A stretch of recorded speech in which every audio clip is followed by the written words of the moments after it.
the weight on my shoulders. I feel the sky come down on me, and I can't hold it much longer. Gotta let go so I can be free. Yeah, yeah.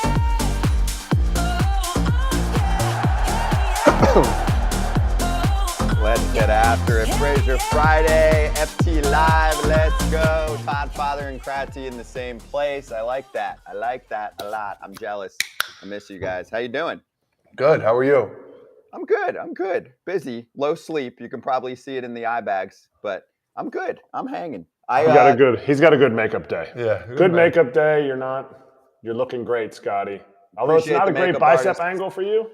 Like, I like your other shot. Yeah, I'm hiding them today, and there's a reason for that. Number one, didn't get a morning workout all week. Number two, and most importantly, I'm never going to compete with Michael Lorenzen. Are you kidding me? No. Well, I mean, this is why I'm glad he's coming on, because I want to know. My number one question for Michael Lorenzen is his right arm bigger than his left arm? And does he tailor his shirt on his right arm to be a little smaller? You don't know. Stay here. Breaking news. Who knows? We'll answer it. But it is Who wins in a theory of mine. Michael Lorenzen or Amir Garrett? If I would rather what? Who wins in a fight, Lorenzen or Amir Garrett, former teammates on the Reds? Garrett, for sure. If Lorenzen gets him in like a headlock, like you big bicep guys, you, Yandy, That's my move. Lorenzen, your move is the headlock. Amir Garrett, he's coming from way over here, and it's that long arm, done. Long arm right to the nose. The rear naked choke, that's the one he's looking for. Yeah. That's what Lorenzen's looking for. That's what he's looking for. He's looking to grapple in there. Yeah, we'll talk to him about it. He's coming on the show, right? Let's go. Yeah, we got Lorenzen, Tiger starter. Ryan Lavarnway, former catcher, buddy of Kratz, and also a current Rockies TV broadcaster. We got to give a little love to the Rockies. They've been playing Upset City, and we cover every team here on this show. We're not just focusing on the top few. And then Kenny Ballgame's back. Ken Rosenthal answering your Twitter questions. So if you have any right now, you can either ask him in the chat, the YouTubers, but also you can go to that tweet and ask, because we're going to be streaming live on Twitter as well. And the merch, just a reminder, foulterritoryshop.com if you want to get one of the softest shirts on the planet or a hat. And last thing before we get into the headliners, Todd, Father, you weren't on yesterday, but I thought of you just because I know you like these interviews. You see anything from Zach Gallen yesterday? And you can say no. It's okay. I know you had a busy day, but I'll inform you, because one of the tweets on Gallen is 7 figures in terms of views, with him talking about how he wasn't Cardinal way enough and they traded him away. And he grew up a Cardinal fan. It was good juice. From Summerdale, too. That's Jersey's finest, as usual. That's right. That's what I'm saying. I thought of you. I'm like, damn, it's a Jersey day, and this guy's giving us real answers. Well, they always do. The guys from Jersey, they're not afraid of nothing. They come out with what they feel. And most might not like it. Some might love it. And you give an honest answer, and that's it. And it wasn't, I saw parts of it yesterday. I was excited, It was honest. It was honesty. And that's what this show's about. Honesty, letting it out a little bit. And guess what? You're not going to get any heat for it. It's just you being real as a person, and it's the way you feel. And you can't control that. And you can't tell a person how he's going to feel. So that's the way he went. Also, in his phone, he keeps a screenshot of the writers who didn't vote for him for the Cy Young, just like Todd Father keeps his screenshot of the 2012 Rookie of the Year writers that snubbed his ass. I got snubbed by one of my buddies, too. I'm going to be like Eric. I'm not going to say his name, but he was one of my best writers ever since the Little League World Series days. He had me at third. No, I brought it up to him the next year because I asked him. I said, wow, bro. I said, we were friends. And then I walked him off, and then I walked away. And then, I came back, the next day or whatever. I'm like, just remember, I don't forget that stuff. Because I love him. I'm gonna let it go. I'm not gonna blurt him out right here. He's a good dude. Good man. That one vote wouldn't have had me win. Let's put it that way. Yeah, but it hurts a little bit. No, just a little. Just a little bit. It's like one of your friends. You pick all the team awards, and one of your buddies is like, yeah, I didn't think you were MVP. I thought you were the best teammate, though. Yeah. I thought you were the best teammate. That's cool. Not even second. He got me a third. Third. Who did he have ahead? Obviously, Bruce. Wade Miley. No, it was Harper, Wade Miley. Yeah, and me. Bruce Harper. Bruce Oh, Harper. yes, you're right. I take that back. Was that what's his name? Rowdy Rowdy yeah. says that's his thing. Yeah. Because they're not real. Right. Yeah, no doubt. Hey, but I moved on. Never forget, though. Never forget. No, and if you had been slighted by one vote, Well, I know I where he would've lives, loved that too. combo. So that's the best part. I know where exactly. he lives. So it's There's all the good. jersey in you. There's the Yes. jersey in you. All right, we'll make some Jersey fans happy or sad as we charge the damn mound right now, presented by our friends at Tyrus Baseball. We appreciate you, Bat, and the whole thing on the desk over there as well. So we got to start with Rays Yankees. Big series. You have local New York radio calling out the Rays for cheating because they're good, because they're healthy, because their guys are playing well. But also, most importantly, last week these two teams met up and it got heated. They didn't like the theatrics of Randy Rosarena. And then fast forward a week later, the Yankees feeling good. Judge is back, coming off a sweep of the worst team in baseball in the Oakland A's. And the Rays thumped them 8-2. It was not close. And there's so much to unpack to this one, but Yankees fans are freaking out at the moment. And there's obviously still a whole series to play this weekend. Kratzy, but you and me have a job to do as well, because we've done this for Yankee fans specifically. Deep breath. What's today? May 12th. Tell everyone to chill. Woosah. Got to relax. Just relax. But when you're relaxing, the Yankees as a team, they need to make sure they know it's not just the Red Sox. It's not just the Orioles. It's not just the Rays. Like, they have to pick everything up. So somewhere between like Simonetti's, like Panic Central on, the podcast we were on the live stream we were on, there's some super panic Yankee fans, to like, it's no big deal. They're just going to cruise in and everything will be fine. It's somewhere in there. And I think there needs to be I feel like maybe it's a New York thing. Maybe New York's waiting for Mercury to get out of retrograde or whatever Lucy says. I feel like every time I say it wrong. But like, I'm not saying it's bad luck. I'm saying everything is not going their way, and they need to figure out how to get things to go their way, because the Mets got blanked yesterday. The Yankees are coming off a series sweep, and they're like, okay, we're riding high. I get who we're playing. But that series sweep was something that you're supposed to ride into this game, first game. They didn't, but fortunately for them, they have an ace on the hill, Scotty. We had a big ace conversation yesterday. Scotty's got like 9 to 25 aces that he thinks are in the big leagues. And we said there's only 8 to 10, and that he was wrong, and it's not really a discussion. But that was yesterday. But this is the day. This is Yankees Day. This is Garrett Cole Day, and he has struggled against the Rays. So that panic is real. No, it is. It is real. I mean, listen, you think about that inning where they got 4 or 5 runs. If I don't want to be mistaken how many. I think it was 4. Yep. It started with an error at first base. Rizzo making the error. Usually shorthanded. No, usually short. I mean, listen, it happens, but not many people are talking about that. And then they get 2 outs, and Boone took Herman out. He only had 89 pitches. The second start in a row. Yeah. So is there something going on there where they're saying, he's only getting a certain amount of pitches? I mean, I think we're into the season where you let the guy go a little bit, in my opinion, but maybe there's something underlying that we don't know about. And then you bring in Ronnie Marinaccio, Tom Giver native, bring him in, and he gave up the run, and then he gave up another one on a changeup, or actually 3 more, all with 2 outs. So it's just not a good look right now. If you want the truth, they're working hard. You can't say that they're not trying, but at the same time, there's a lot of question marks. Why'd you take Herman out? Why aren't they not getting guys in with runners in scoring position right now? You come off, they give up 8 runs, and now your bullpen's hurting again. They have King left, really, and Wandy. So now for the rest of this series, are you going to let Cole go 8? Are you going to let him go 7 or 8? Even at 100 pitches? Like, he's getting 110 tonight. Exactly. So the focus is now on Garrett Cole's going to have to go out and dominate. Like you said, he had a big 5-run inning in the 6th last time they played him.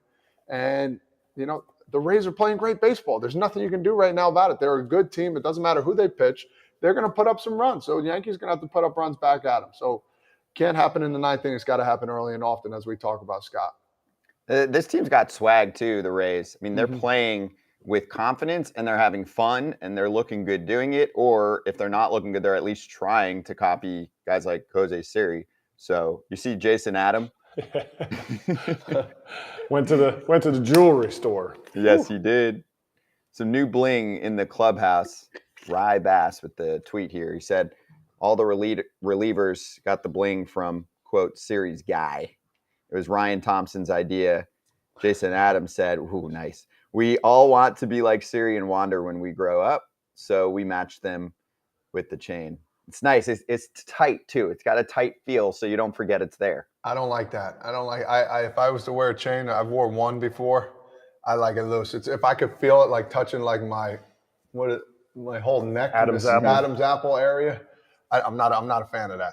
I feel restricted. Is this like the 2023 that bead? Is this like the 2023? Remember back in the day when you used to go to the shore and you used to get the beaded necklace that would twist together and it would show up like brown and white, and then it would just end up either all brown or it would You'd fade. have a neckline, a green neckline or whatever. Yes, and you bought it at the shore. You get like 3 of them for like $10.99. It only lasts like 5 days, and you'd have to put the other one up. But I hope not. It looks pretty good. The light shining on his head there, it kind of blends in a little bit. So it's a good spotlight there for him. You see Jose Siri's bling? Because he's like, oh, well, they're doing that. I can't do that anymore. I got to set a new trend. No, I didn't see what he put on then. Oh, you got to see this. So I'm watching the game, and I went outside for a phone call, so I'm not listening. And I just turned back, and I go, yep. Like, I didn't even flinch.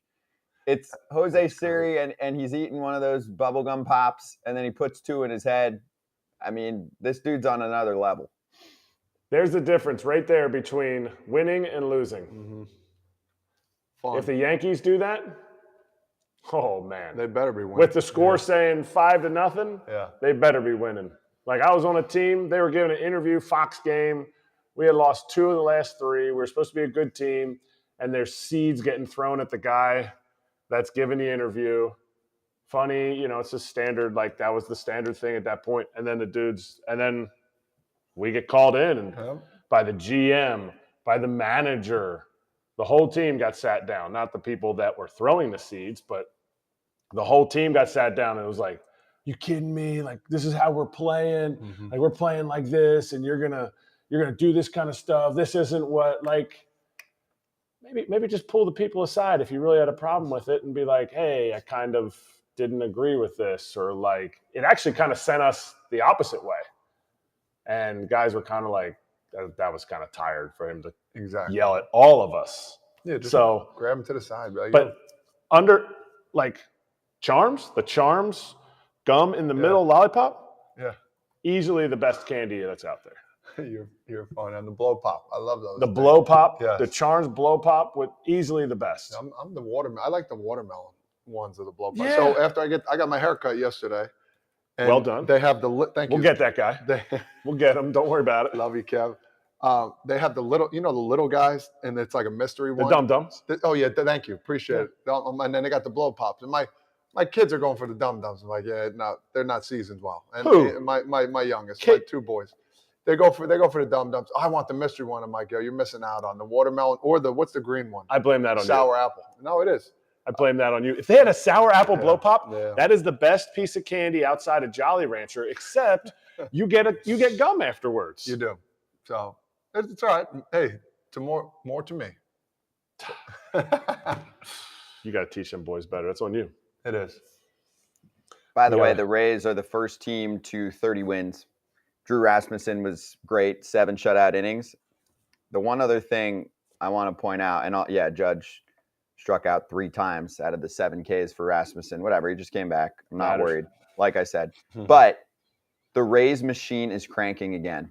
Jake Diekman, cut by the White Sox. Last year, 5 ERA. This year, 7+ ERA. What did he do yesterday? Breezy. 1 shutout, a strikeout, and what? He'll probably have a 2 ERA the rest of the way. He looked nasty too. Of course he did. did. Know what it was. It was. He always looks nasty. No, he doesn't. He doesn't. That's the thing. When I faced him, he always looked nasty too. And I loved hitting lefties. Loved hitting lefties. But guys, he was losing it. And then he gets cut. And in 5 minutes, he joins the Rays and he's back to form. Yeah. That's why everyone was saying it. They go, here we go. Diekman's cut. Some people even said on socials, they were like, oh, Diekman's cut. He'll be a Ray by tomorrow and he'll have a 2 ERA the rest of the year. And here it goes. He joins that machine, and some guys just get pumped into that Rays operation and they come out as studs. And you know that's going to happen. He's always had the stuff for it, but he had fallen off. Yeah, but don't you think it's weird? You go from that team and you go to a team that's winning. It's like, especially being 7, 8 games up. All of a sudden you walk in there. It's like all of a sudden I'm going to walk in with my chest high, my head up high. Your mind is different. It's weird how your body changes. It sounds stupid. I'm walking into a clubhouse after I'm on a losing team. I'm coming in. That would happen to me when I got traded to the Yankees. I knew we were making the playoffs. It's like, let me step up now and show what I actually can do. Like, let me show the world again. The old Diekman and old. Next thing you know, boom, a little more confident, a little more nasty bite on that slider. The fastball was moving. It's freaking nuts, man. When you're on a losing team, don't get me wrong. You want to win, play hard, but maybe the care meter was like, all right, man, we're playing, but I know where this is going to end. But now it's like a newfound human being, dude. It's weird. It's tough to explain. Diekman is an absolute peach of a person, too. Yeah. The dude works hard. He's fought through like medical stuff, and he is nasty. Like he's always been. His arm angle coming that far from the left side is just something you don't see. No. And how is he being used? Like, how is he being used?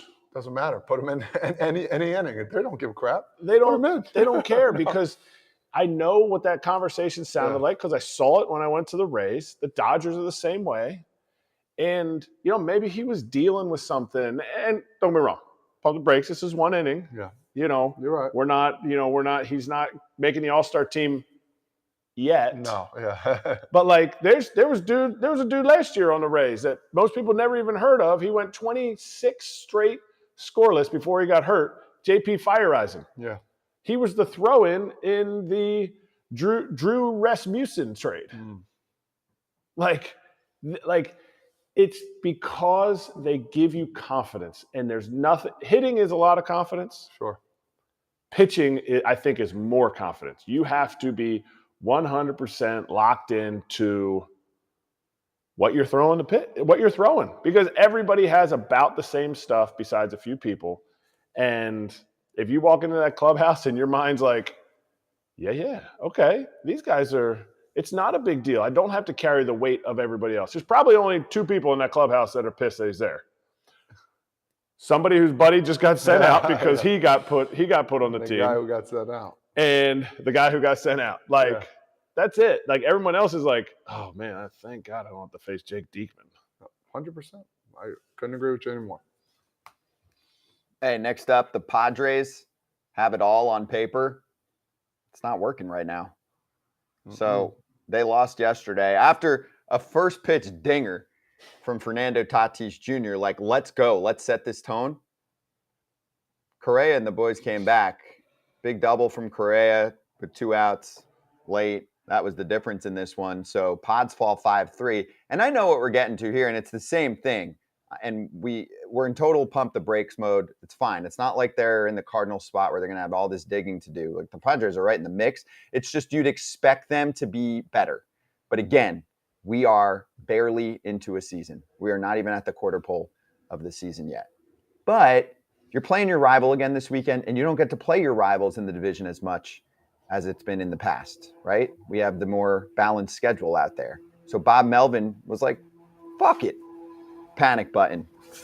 And he said, AJ Cassavell helping us out with the quotes, and also said, as animated post-game as Bob Melvin has been by far this season from AJ, who covers the team every day for .com, quote, we have guys that can perform better, and we're going to.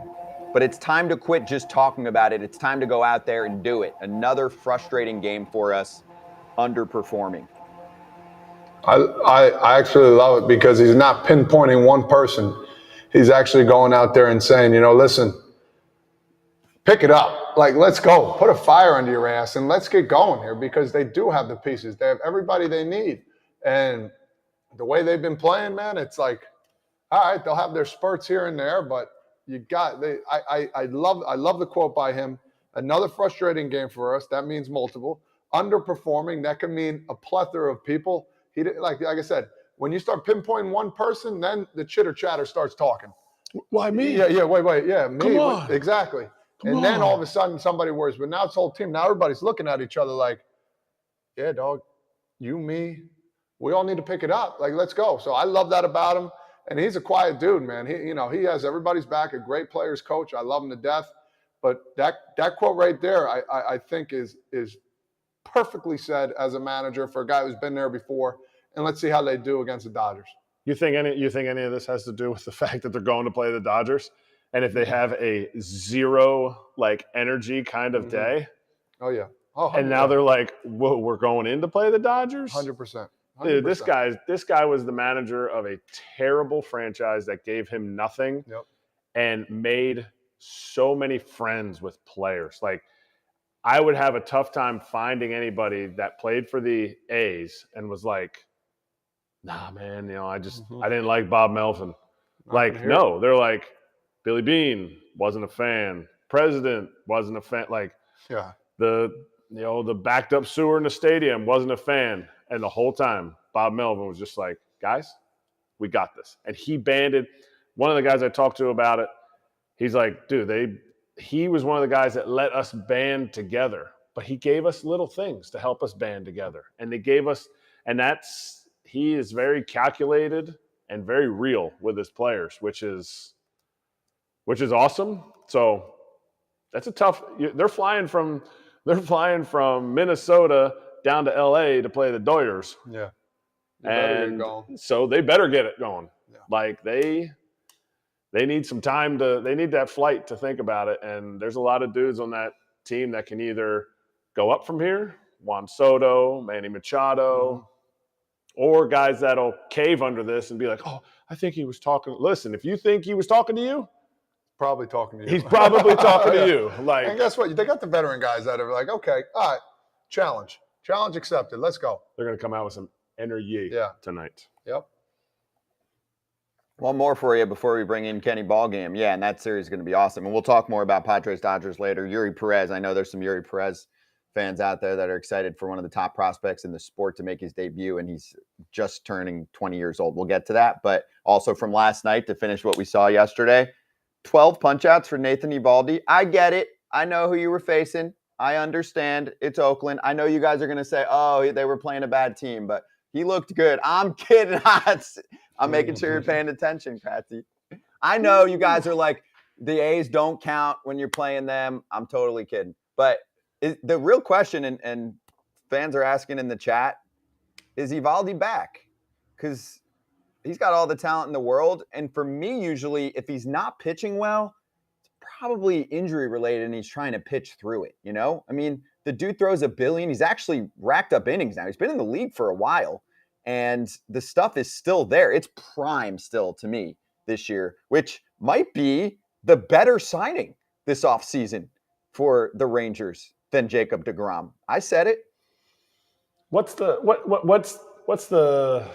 lingo in fantasy football when you're like, I'm taking the best running back, but in case he doesn't do well, what's it called? Handcuff. Handcuff? Yeah, you handcuff your top running back with the backup running back. Okay. That's their handcuff. Eovaldi's their deGrom handcuff.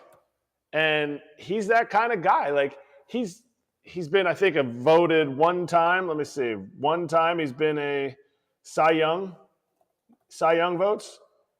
It was one of his 2 times he's ever thrown more than 32 starts. Like, this guy is, and that was 2 years ago in Boston. Like, is he back? I don't think he's back. I think he's just better. I think his career has gone like this.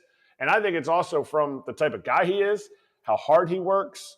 The guys that I've had position players that played with him that are like, this dude is somebody I want to get behind and absolutely just play my face off for when he's on the mound. And that's a trait, man. Like, that's a trait. A good teammate as a pitcher that people want to play behind is awesome. And, like, I don't know if people enjoy, like, analytic numbers. There's some that I really enjoy. FIP, fielding independent. Oh, thank you. I didn't know what that is. Yeah, I was doing that for you. Like, this dude is a guy. He can punch you out, 12 punch outs. I don't really care who you're punching out. If you go down in the minor leagues and punch out 12. Yeah, it doesn't matter. Like, it doesn't matter. This dude is a guy, and he's out there, and this is what the Rangers need. They need it. Martin Perez going tonight for them. Get a nice little two-game little sweeper for you. Mm-hmm. Need it. Yeah, and when facing him as a player, like, I hope fans that are watching this, he is absolutely filthy with his fastball, which is high 90s, 98 plus. He's got a cutter that's 95 plus as well. Like, people understand. When you throw a two-seamer, it comes at you. Same pitch looks like it's come at you, and you back up, and it's at 96 going the other way. And then he'll break off a little curveball in there and just to mix it up. Like, it's not a fun at bat. And when he's healthy and going strong like this, man, sky's the limit for this dude, man. I did not like. He's one of those guys. They asked me, who guy you didn't like face? He was top 5 for me that I just didn't like facing. So keep up the good work, man. Me, it was Bronson Arroyo. I hated facing Bronson Arroyo. He would just flip it up there. Here. I would swing at it all the time. All good. Yeah, I mean, for Eovaldi, I mean, he's had some years where you're like, this dude about to be, going a top 5 Cy Young run for a few years, and then just injuries. I mean, he's had 2 Tommy Johns, 2 other elbow injuries, so just ups and downs. Texas got him for, you know what the contract was? 2 years. Wasn't much. $34 million. Well, it wasn't much in baseball terms for a pitcher like this. No, I'm not saying it wasn't much. That's a lot of money, but yeah, there's a vesting player option. Yeah. Incentives can get it to $63 million for a 3rd year. And now he's 5-hour drive from his hometown. He's a Texan. He's from Alvin, which the story. Obviously, Nolan Ryan's from there, so it's a guy that's capable of doing big things. Let's see what it was: 3.75 ERA and 182 and a third, 195 strikeouts a couple of years ago. So he is capable of doing big things. And this year, 2.70 ERA. He went 8 2/3, 3 hits last night, 12 strikeouts, and in his last 3 outings, no runs allowed in 25 2/3. Just saying, he's kind of a big deal. All right, let's get to guest lines. Let's start with our guy, our insider, Ken Rosenthal, joining us right now on a Friday on FT Live, and we are also live on Twitter. Oh, wait, real quick. Sorry. That's it for Charge the Mound. Shop at TyrusBaseball.com, where you'll find high-quality Tyrus maple bats, pine tar grip sticks, rosin bags, and other accessories. The pros know Tyrus. Do you? I know Ken Rosenthal's ready to go, and we have questions to answer from Twitter. But before we get to that, hello, Ken, a couple topics we want to touch on with you, and we saved this. We would like to start with comments the other day from our friends at WFAN Radio. Yes, we're not afraid to say what station they're on, because then they responded yesterday and they were like, we're not going to give their show credit. We'll just say their name. I'm like, who cares? Like, guys, that is the pettiest thing ever. Who cares? And also, like, we're stealing audience. You're that worried about it? Anyway, how are you? And what did you think of a professional media member radio host saying, oh, this team's so good, I think they're cheating, but I don't know anyone in the game to tell me that?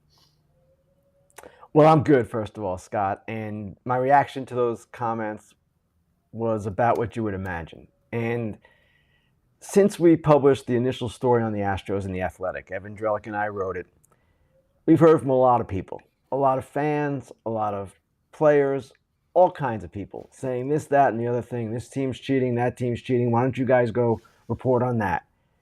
We have done our best to report on as much as we could with this particular issue. And we said at the outset, in the very first article we wrote about the Astros, this is an industry-wide problem. That problem, I believe, has been largely addressed by the things that the sport has done to basically eradicate electronic sign stealing, the illegal kind that we wrote about with both the Astros and the Red Sox. So that's the background for me. And then when you hear this kind of thing on a reputable radio station, a guy just saying, hey, don't wait for The Athletic to report it. I'm telling you right now they're cheating. It shows a pretty severe lack of understanding about the way reporting is done. That story on the Astros didn't just come out of nowhere. We didn't snap our fingers and say, hey, this is fun, let's just go accuse the Astros. We had to get people on the record. We had to get people off the record to explain. We had to do a lot of work on that story, and we had to do a lot of work on the Red Sox story as well. So Evan Drellick has since written a book. He wrote about some other teams in that book, and there were other teams that during that period we pursued and just couldn't get to the finish line. Why?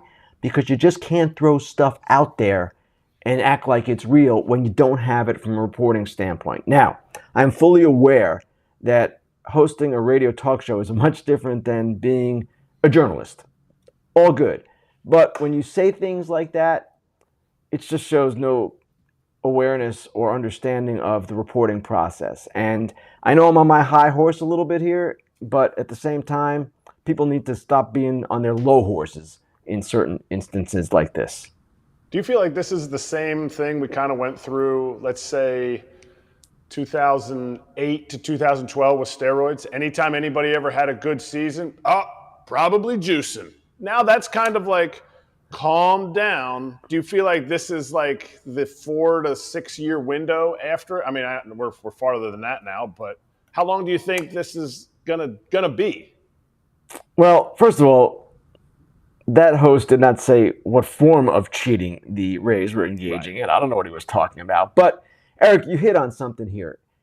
The accusations that are made without any substance are frequent in sports and society, and you see it on the different forms of media all the time. Social media in particular. Social media almost exclusively in some cases. You don't see reputable journalistic organizations just throwing stuff out there. I'm sorry, it doesn't happen. You might not like what is reported by those organizations, but they're not making it up. And yes, during the steroid era, you heard this all the time, and it was frustrating to me as a reporter then. You might say player X is on the juice, but if I didn't have proof, positive test, I'm not going to write that. You can't just write things because, hey, I got a little feeling here. That's not how our world works. So, yeah, and there is an increased level of irresponsibility that has gone on over the years with the rise of social media, and it's not a good thing. And unfortunately, I don't like talking about this kind of thing because it gives this WFAN show life, right? Gives them attention. But the fact of the matter is, when there's BS going on, you have to call out BS, and this is BS. Perfectly stated. Great follow-up question from Kratz. The one other thing I want to mention is even his own teammates, the next day brought up our show, and then they were trying to be like backing up the host. Oh, he watches games. But the host, who was it, Brandon Tierney, hadn't watched or listened to the clip of his own teammate. And he goes, well, did he have anything? Like, did he back it up? Did he say anything? And they were like, no. And he was like, okay. Like, he hadn't even done his own homework, which I thought was funny. And the one other part, which I think plays to being involved, not just in the sport, but also just being a fan of the sport and paying attention to what's going on, Ken, was, the Yankees, the Rays, they have so much more power right now. They have so many more homers than the Yankees. Yeah, no shit. The Rays are healthy. They have guys with potential. Judge has been out. Stanton's out. Like, are you watching your own team? The Yankees aren't playing well, and that's fine. I know their thing is to freak out and then come back down and freak out whenever there's a loss. But I'm like, Rosarania has had the talent. Did you watch him in 2020? And he's motivated right now.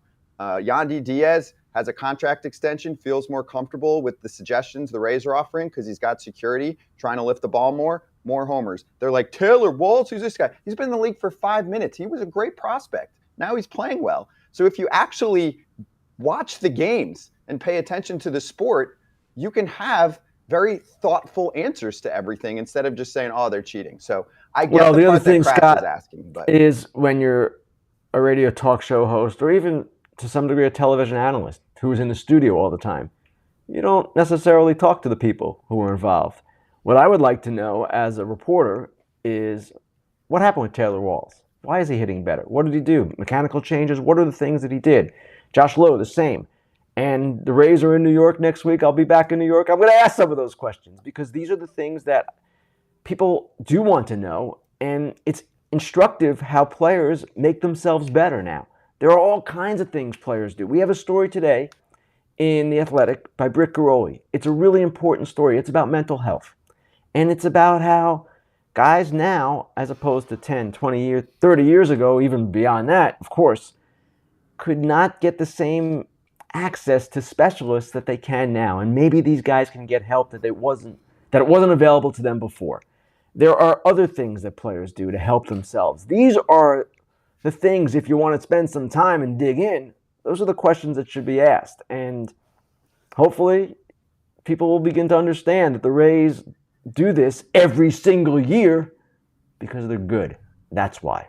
Yeah, and Ken, the last thing I'll say is, and the reason that I was fired up about it, and hey, it's all fun, we're having conversations. Fans can say whatever they want, but you have a big platform, and you are looked at least slightly as a media professional. And when someone throws that out there, we know what you guys are doing, what people like you and Evan are doing to actually do your homework and prove cases. And that's why I said, over under half of a GM, front office member, coach, player that this guy has in his phone. Like, you have a suspicion of something, ask people. And now they're trying to cover, we were kidding around, whatever, or at least some of the fans are trying to say that. Right.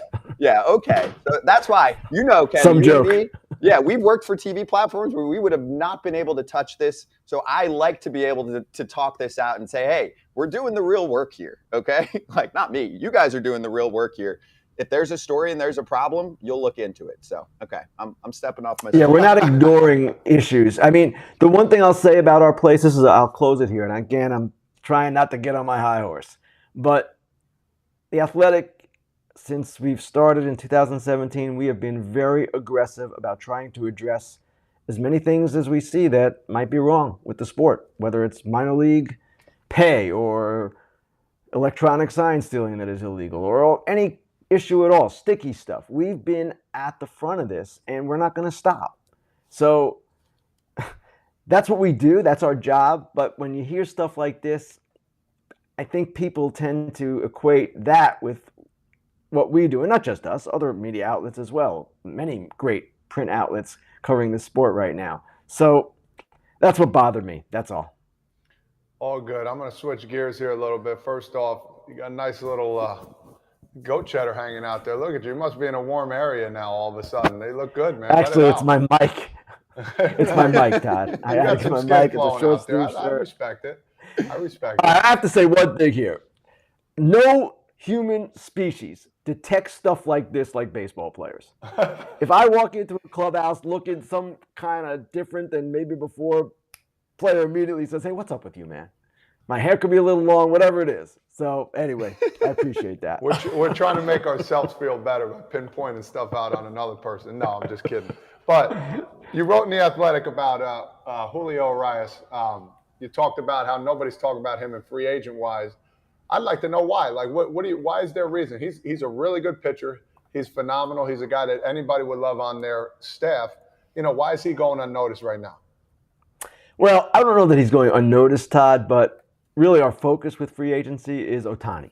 And we are all fascinated by what's going to happen with Ohtani because, of course, he's this two-way player. He might get $500 million. He might get $600 million. We don't know.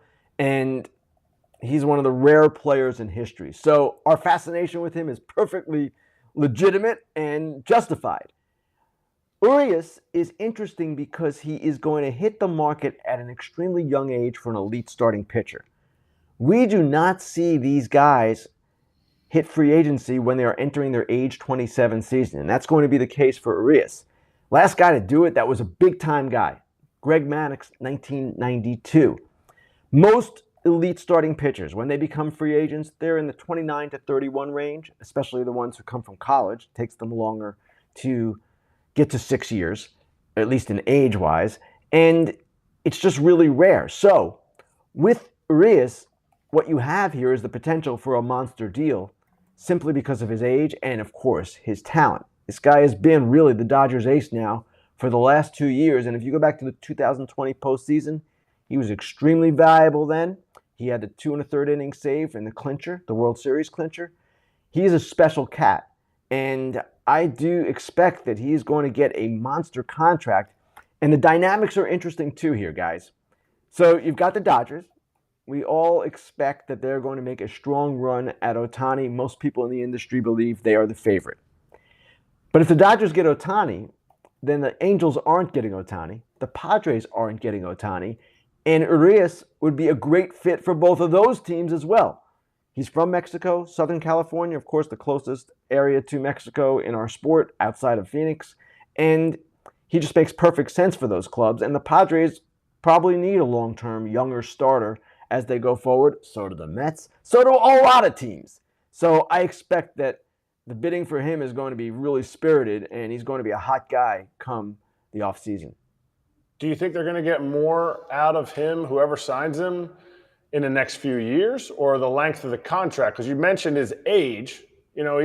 Let's say he gets an 8-year deal, which is kind of unprecedented for pitchers. Everyone wants to kind of go in that 6 range. Could he get up to 8? And will a team try to spread it out like they do and hit a 9 like a Garrett Cole? Because I don't think he's on that level. But if you look at all his trends, everything is trending up. So where do you see him at lengthwise? It's a great question. And he's going to seek as many years as possible, right? His agent is Scott Boras. Scott Boras negotiated Cole's 9-year, $324 million deal with the Yankees. I would agree. Urias is not Cole. In fact, his velo has kind of crept downward since 2019 to the present, but he's really good. And because of his age, I expect Boras to seek 8, 9, 10 years, whatever the case might be. Now, we all know that length of deal for a starting pitcher is pretty nuts. But so is an 11-year deal for a shortstop named Xander Bogaerts, 11-year deal for Trey Turner. I mean, we are living now in a nutty world. So all it takes is one. There will be competition for Urias. There are other good starting pitchers available. Of course, Ohtani is foremost among them. Nola will be available too. He has not pitched that well so far. Eduardo Rodriguez has an opt-out and is on fire right now for the Tigers. I expect that he will be on the open market in addition to those other names. So yes, there will be a number of good starters out there, but Urias, again, has the age advantage. He's only thrown 645 innings in his career. You tack on about 60 more for the postseason. So there are not a lot of years there in terms of his age. There is not a lot of mileage in terms of his arm. He did have shoulder surgery in 2017. That's going to be a concern, I'm sure, for some teams. He did have a domestic violence suspension. Some teams might factor that in as well. But I do expect him to do really well. How about compared to other analytic numbers? His strikeout to walk rate is where it's at. Is there a fear in that? Oh, no, analytically, we need guys that don't just let people put the ball in play. Not saying he's not getting strikeouts, but when you're talking $200 million, you want that guy that's just every day he's got a chance to punch out 6 to 8, and he's not that kind of guy. Do you think that could decrease his value? It could. And his strikeout rate is holding steady, and his walk rate is actually down this year. He is a command pitcher in many ways. He's a 93-mile-an-hour fastball, changeup, curveball, it's a slurve. He also, this year, has reincorporated his cutter, so he has multiple weapons. And I would think this is the kind of pitcher, just on what we've seen so far, who can reinvent himself along the way. He's done that this season with the cutter. So, yeah, it's always a concern. All these things come up, but again, it's free agency. One team will set the market, and I expect one team will pay a lot of money for Julio Urias, and other teams would like to pay a lot of money, and he's going to get his due, as long as he stays healthy. And that's the caveat you have to, of course, attach to any of this. He has to be healthy when the season ends. There's a cool tie-in today, Ken, because Urias was called up at such a young age, and boom, here comes Yuri Perez for the Miami Marlins. I am super hyped about this. I'm always fascinated about young, tall pitchers, and you're like, he's got it all together already. We've seen so many tall pitchers that take a while because there's just usually more moving parts. He's 6'8". He just turned 20 years old, and he's pitching in Miami to make his debut. I'm super pumped about it. What have you heard? And are you excited that we have a young pitcher, not just a young position player, at 20 years old coming up to the bigs? It's like, why waste bullets in the minors? Scott, I always love prospect debuts. The big names, when they make their first major league appearance, it's really cool, whether it's a position player or a pitcher. This kid is unusual. He is really young, and yes, he is really tall. So I talked to his pitching coach at AA 2 nights ago, texted with him. Dave Island is the pitching coach for the Marlins at Double-A, and of course, he was the pitching coach for the Yankees, for the Royals, and for the Mets.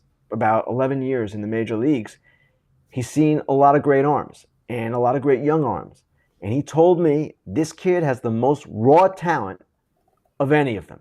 Now, it might be too soon for him to take the league by storm. It's a lot to ask. He hasn't pitched that much professionally. But he does have weapons. He does have 4 pitches.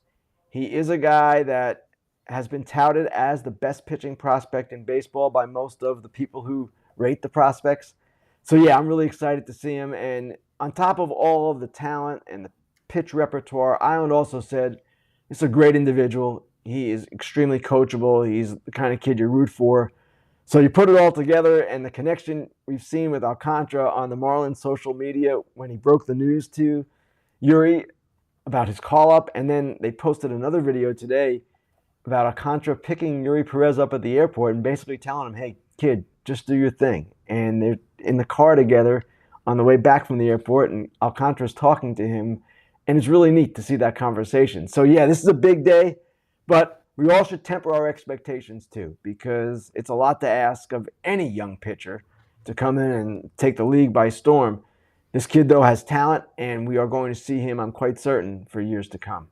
I give a lot of props to Sandy Alcantara for playing that role. That's really cool what he's done so far, before he's even stepping on a big league mound, to pick him up from the airport in addition to the video and all of that. It's been cool coverage from the Marlins side. I give them props for that as well. Okay, so for the last few minutes, I want to make sure we get to a few Twitter questions. This is something you do every week on Fair Territory, so we wanted to bring a couple of those questions on Foul Territory, and then you'll ask about that over the weekend. I know you get a wide variety of exciting questions and sometimes kind of complaints within the question, which I like. That's fine. So Often. Often. I'm going to start with, in my opinion, somewhat of a softball layup kind of question. This one's from Nathan Boone, and he said, can the Braves keep their pace after losing Fried for at least 2 months? Soroka helps, but is the farm deep enough and ready enough to help the team maintain ship?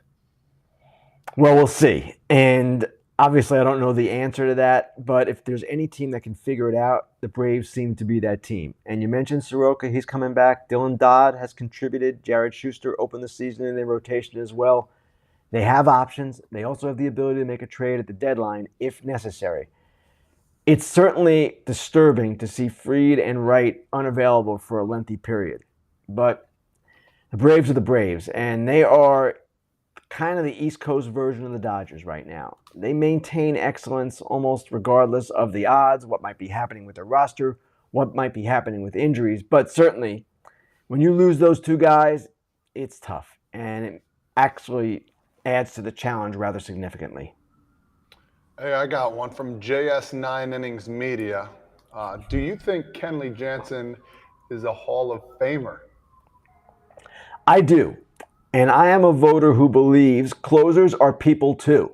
And we should not be keeping closers out of the Hall of Fame just because they're closers and they didn't succeed as starters, perhaps. Kenley Jansen, now one of 7 closers to get 400 saves, and it's more than that, though. He has sustained excellence for quite some time. He has done it with a heart condition. He has done it when at times in his career he's gone backwards and had to find it himself, or have to find himself again. So I look at the breadth of his career, and to me, it is Hall of Fame worthy. When you're talking about one of 7 guys to get to that milestone, that's pretty good. And he's also been on some championship teams.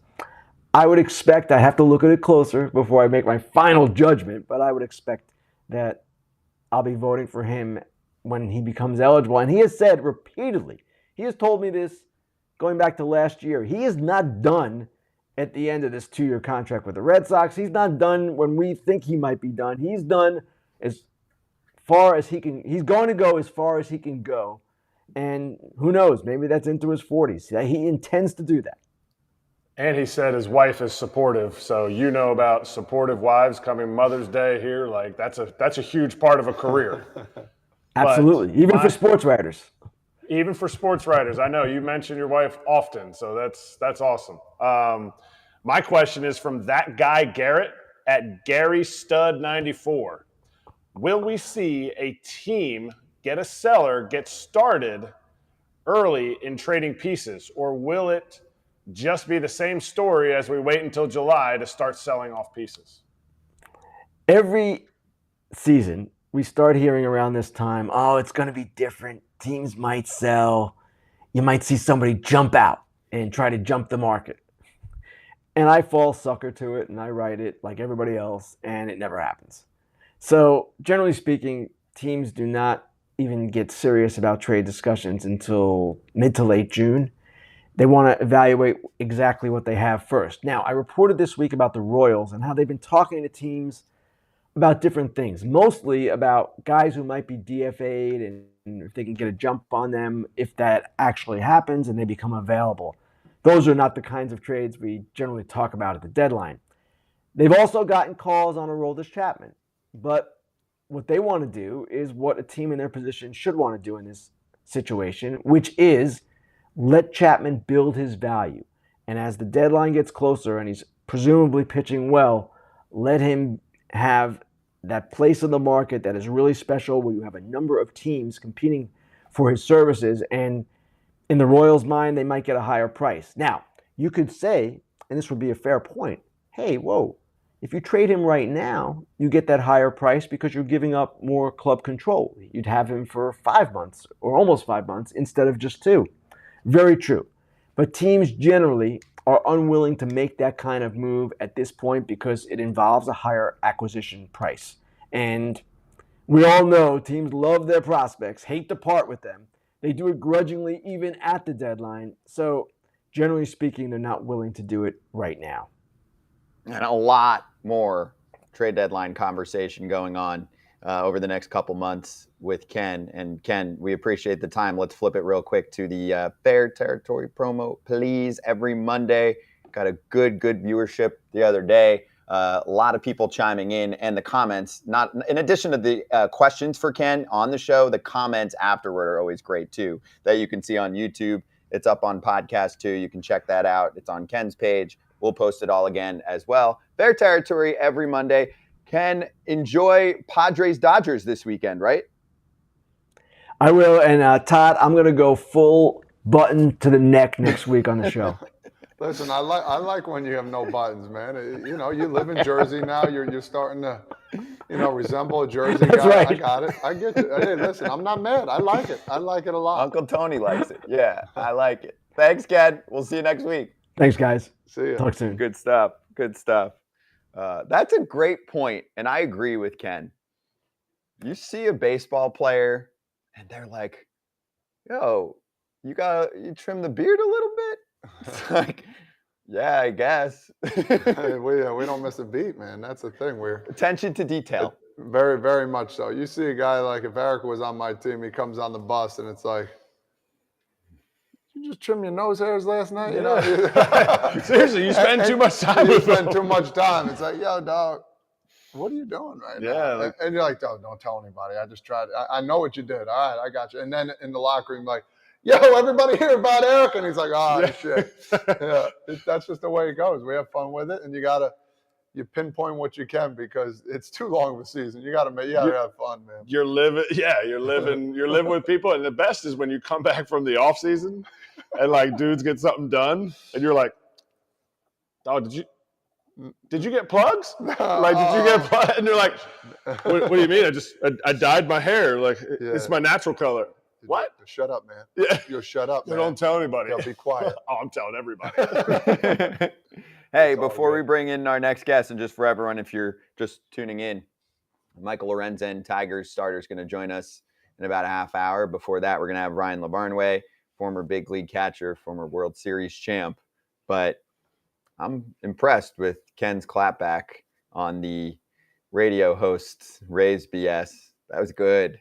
That was good stuff. I knew that Ken was thinking and feeling that, and I was going to just go in whatever direction we usually go, but he was into it too. And I can tell you, I have firsthand experience of this. When you work on TV and everything's so formal and you can't say anything, and then you have an open platform, you're like, no, screw it. Let's spend 10 minutes and dunk on a dude that's just throwing accusations out there and making Ken's job feel like it's nothing. Yeah, and he I could see the fire in him just because the homework that he puts in, to make sure everything's accurate and correct, understandably. He's going to let you know how he feels about it, because that guy puts in tireless hours. And to hear like an accusation like that, it ruffles his feathers, man. Of course. He's got like. I hope we can have Ken on sometime where he's not just sitting there going, well, these are the stories. I get it that he's so good at that, but if you start getting into what a writer really does and how many stories he has on deck, how many things, like they're workhorses, man, and he is one of the best.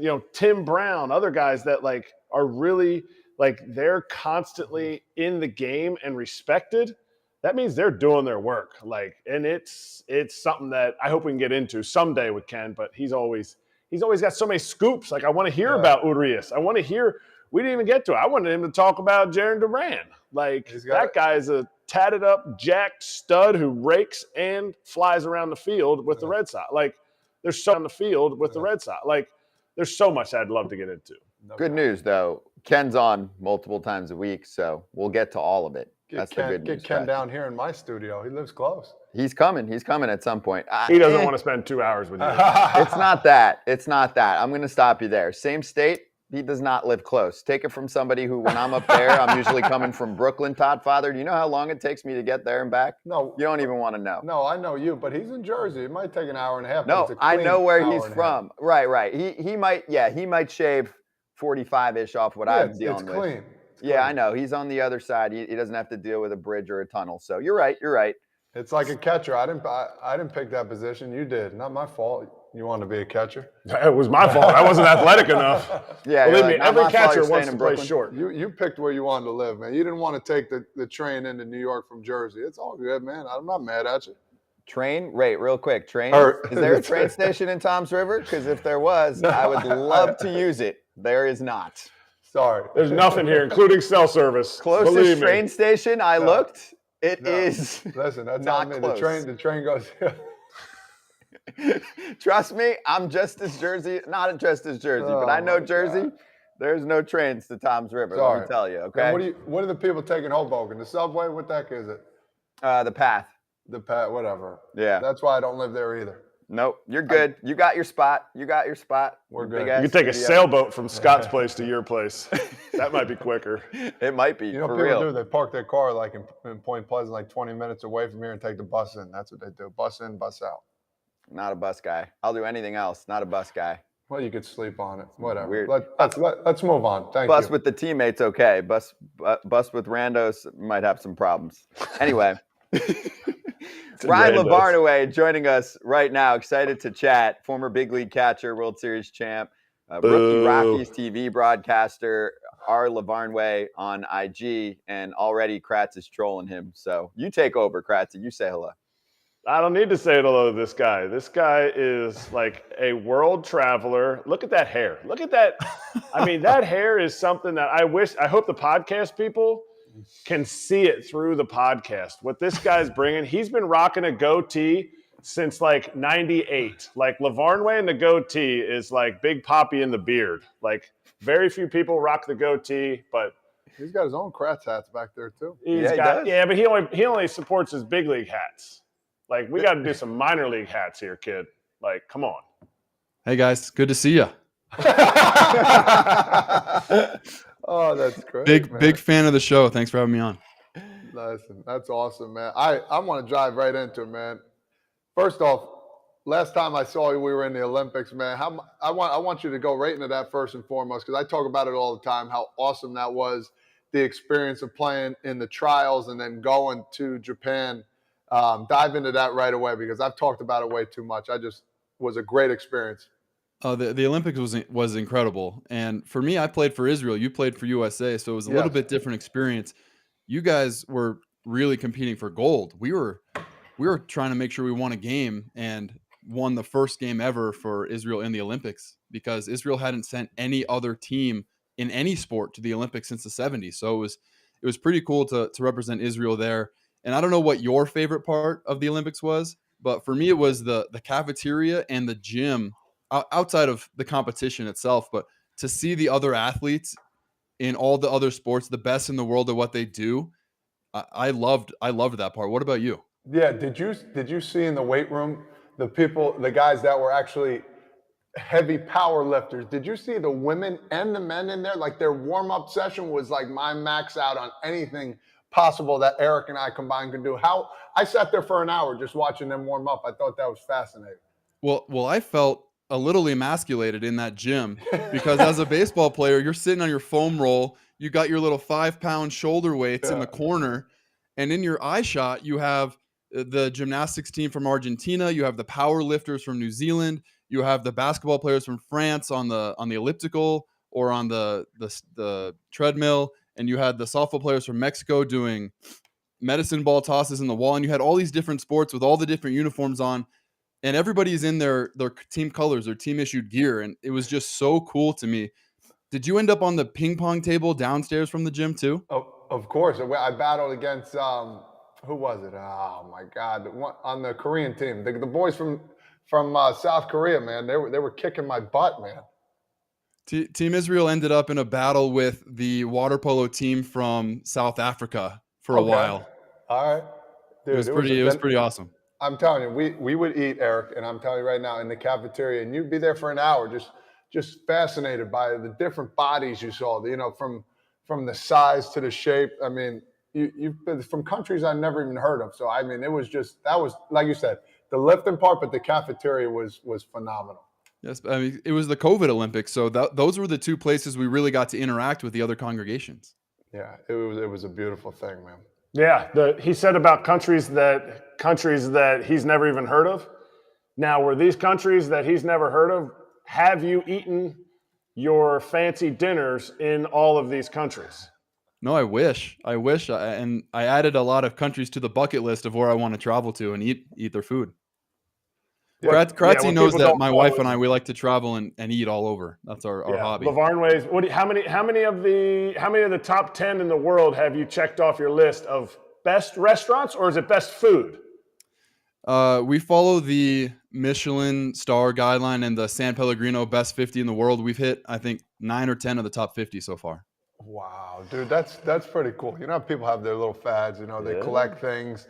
You know, they collect golf balls every place they go to, just to have a thing, pins, whatever. This guy's traveling the world and eating some of the finest food. Like when you're eating this succulent fish or the succulent steak that you've never even heard of from wherever you go, whatever it is, their food is.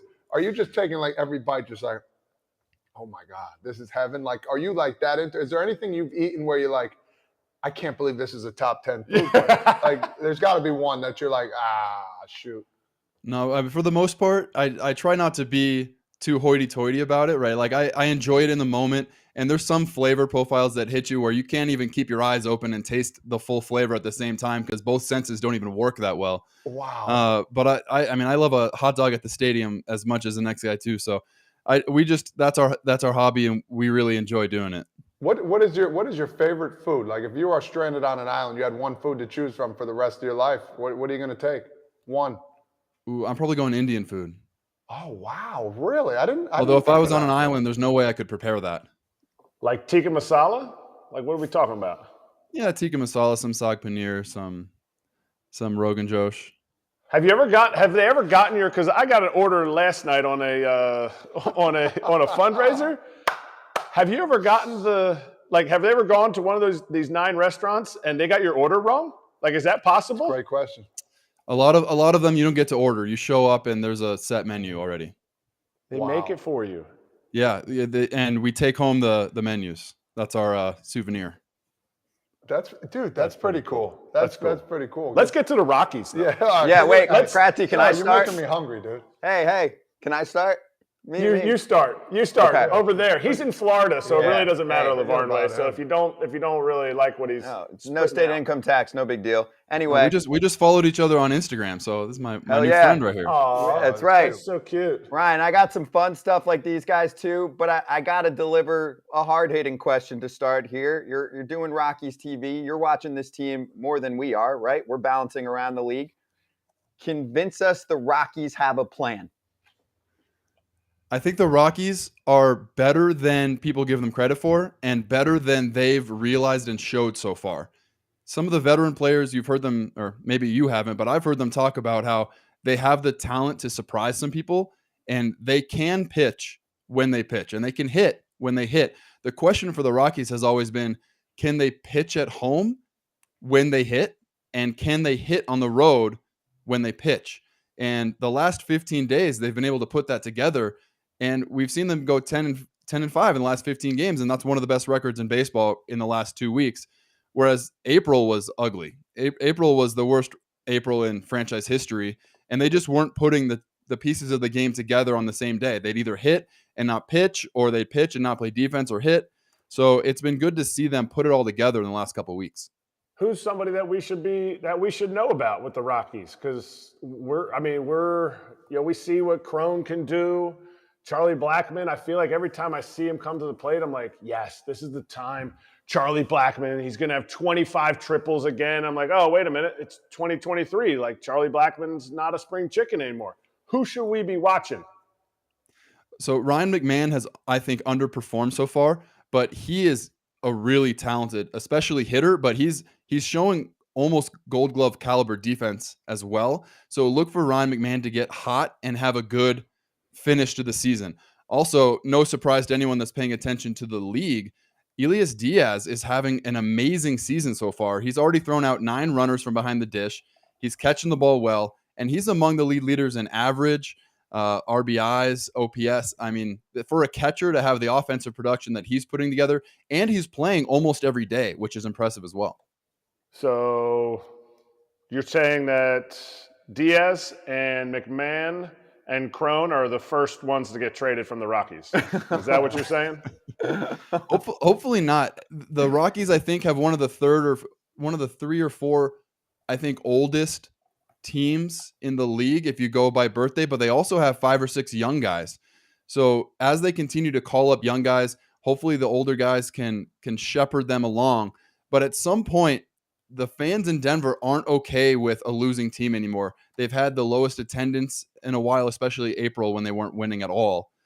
But as much as Denver has supported this team and wants to support this team, the fans are starting to call for ownership to turn the ship around and put a winning team together. So as the AL West in general is starting to get a little bit older, the Rockies have a lot of talented young guys. And Brenton Doyle is a perfect example. Center fielder, they called him up recently.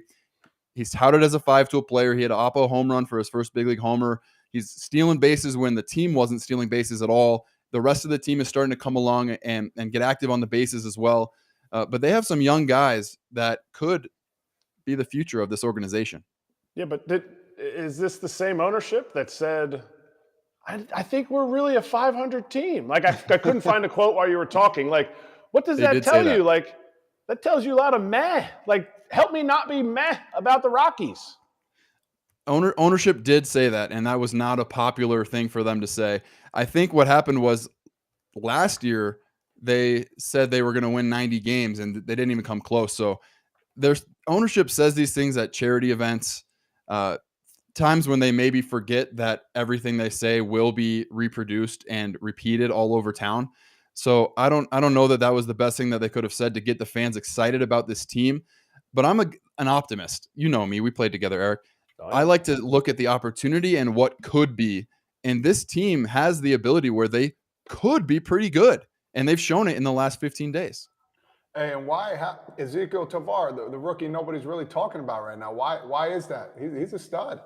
He is. He's good. He's playing great defense. I think his batting average last I checked was in the low 200s, and maybe that is why, because he started off a little slow, but he's gotten hot. And he's hitting doubles, and he's popped a couple homers, and he's playing really good defense at shortstop as well. So I'm glad you brought him up. For sure. Okay, so Ryan, my last one on the Rockies, then we'll go in another direction on some catching news in the league. They just took 2 out of 3 from the Pirates. I've been a big Pirates are who they thought they were guy, because people were getting all pumped about them. And I want the Pirates to be good. We don't root in particular for any team, or at least I don't. I just root for good stories. And I'm like, fans have dealt with shit for a while, so I was all about it. I was happy for them, but I was like, this team's not good. I'm sorry. Maybe not 100 losses, but like 90. So which team's better, Rockies or Pirates? Like, who finishes with a better record this year? So far, the Pirates have been better, and I think the Rockies are in a better division, so it's going to be harder sledding for the Rockies versus the Pirates in the Central. But it could go either way. Who gets hot at the right time? It's baseball, right? The Yankees are in last place in the East, and they'd be in first place in the Central. So I think if the Rockies can find a way to hit on the road and pitch at home, they can be good. That's the question every year. And for the last 2 weeks, they've shown it's possible. I'll be interested to see if they decide they're buyers or sellers at the deadline. Kratzy talked about it. Sometimes they have those big name free agents that are the first on the chopping block. Well, who's behind them?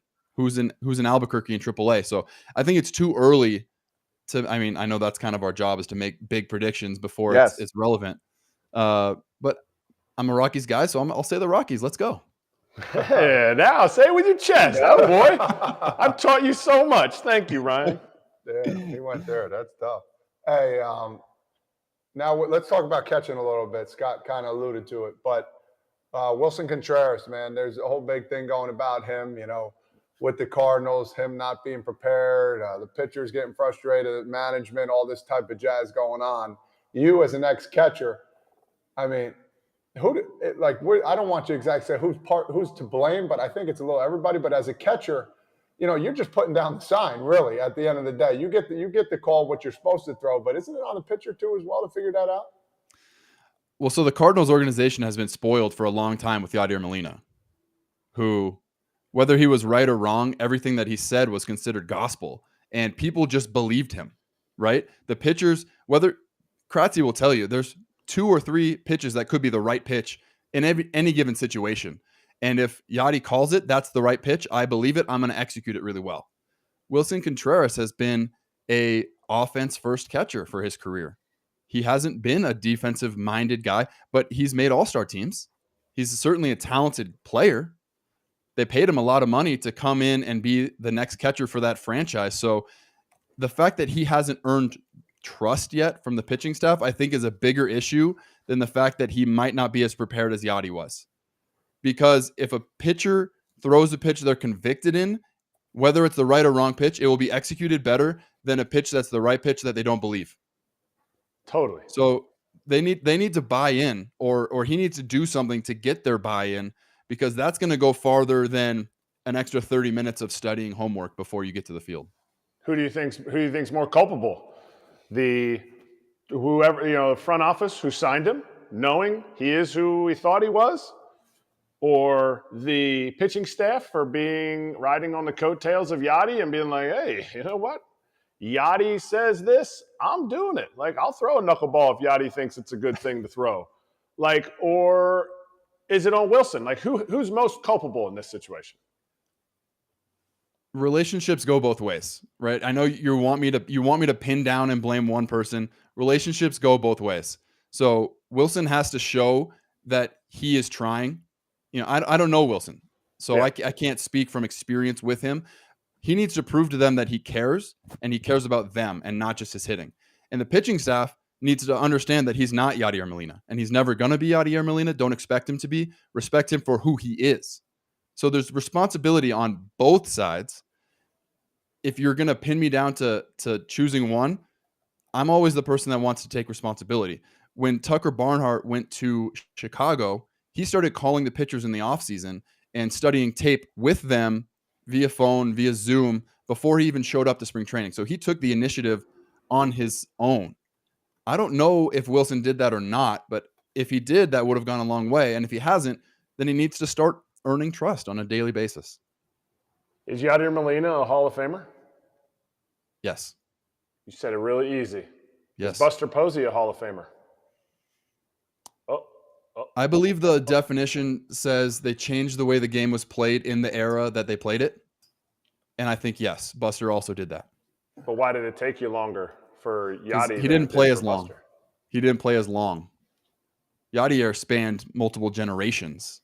Buster, I think, came in and left within my career, and I am nowhere close to a Hall of Famer. So I wanted to see more baseball out of Buster myself because I was a fan. He's good. It's fun to watch. You were a Hall of Famer. You're a Hall of Famer. They're going to retire your number in Portland and in Pawtucket.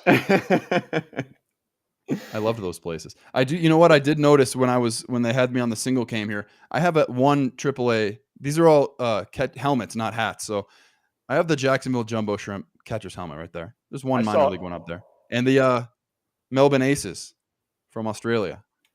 I didn't see the Melbourne Aces one. I do a thing here every day. I've worn a different hat. And when you came on and they saw your helmets in the background that you clearly stole from the team, they didn't just say, "Hey, Ryan, you can take those at the end of the season." You stole them, so you'll be getting an invoice. But I wear a hat every day, and they were like, "Oh, I bet he's got as many hats as you." No, I don't want to compete with you on that. You got it. That's you. And no, you don't want that anyway. It's not a good thing. I don't know how you talk about it, Kratzy, but I talk about it as if I had played better, I'd have less of them and a longer tenure in each place. Yep. I played as good as I could play. Believe me. He embraces it, and I love it. Kratzy's the man with it. He's like, "Yo, I did it." I was treading water the whole time. Yeah, but there's big leagues. Minor leagues. Such a respect level for the way that not just Kratz went about his career, but then the way he talks about it afterward. Because that's the thing, right? Kratzy said it before, Ryan, and I know you can relate in certain aspects, like Bryce Harper, Mike Trout, Shohei Ohtani. Sure, you want to be like that, kids? Guess what? Chances are you have no chance because there's some naturalness that's built into some of those guys. But there are a lot more Eric Kratzes out there, and guess what? He had a badass big league career. He's better than just about every human ever on the planet at playing a sport. So I think that's cool. We're gonna let Lavarnway go, but I'm gonna give a little Lavarnway shout out here. Like when you talk about prospects and how hard it is to make the big leagues, Ryan Lavarnway, you could probably recite these, but I'm gonna recite them for you. In the minor leagues, Ryan Lavarnway, back-to-back seasons, went 21-22 with 87 and 102 RBIs in those seasons.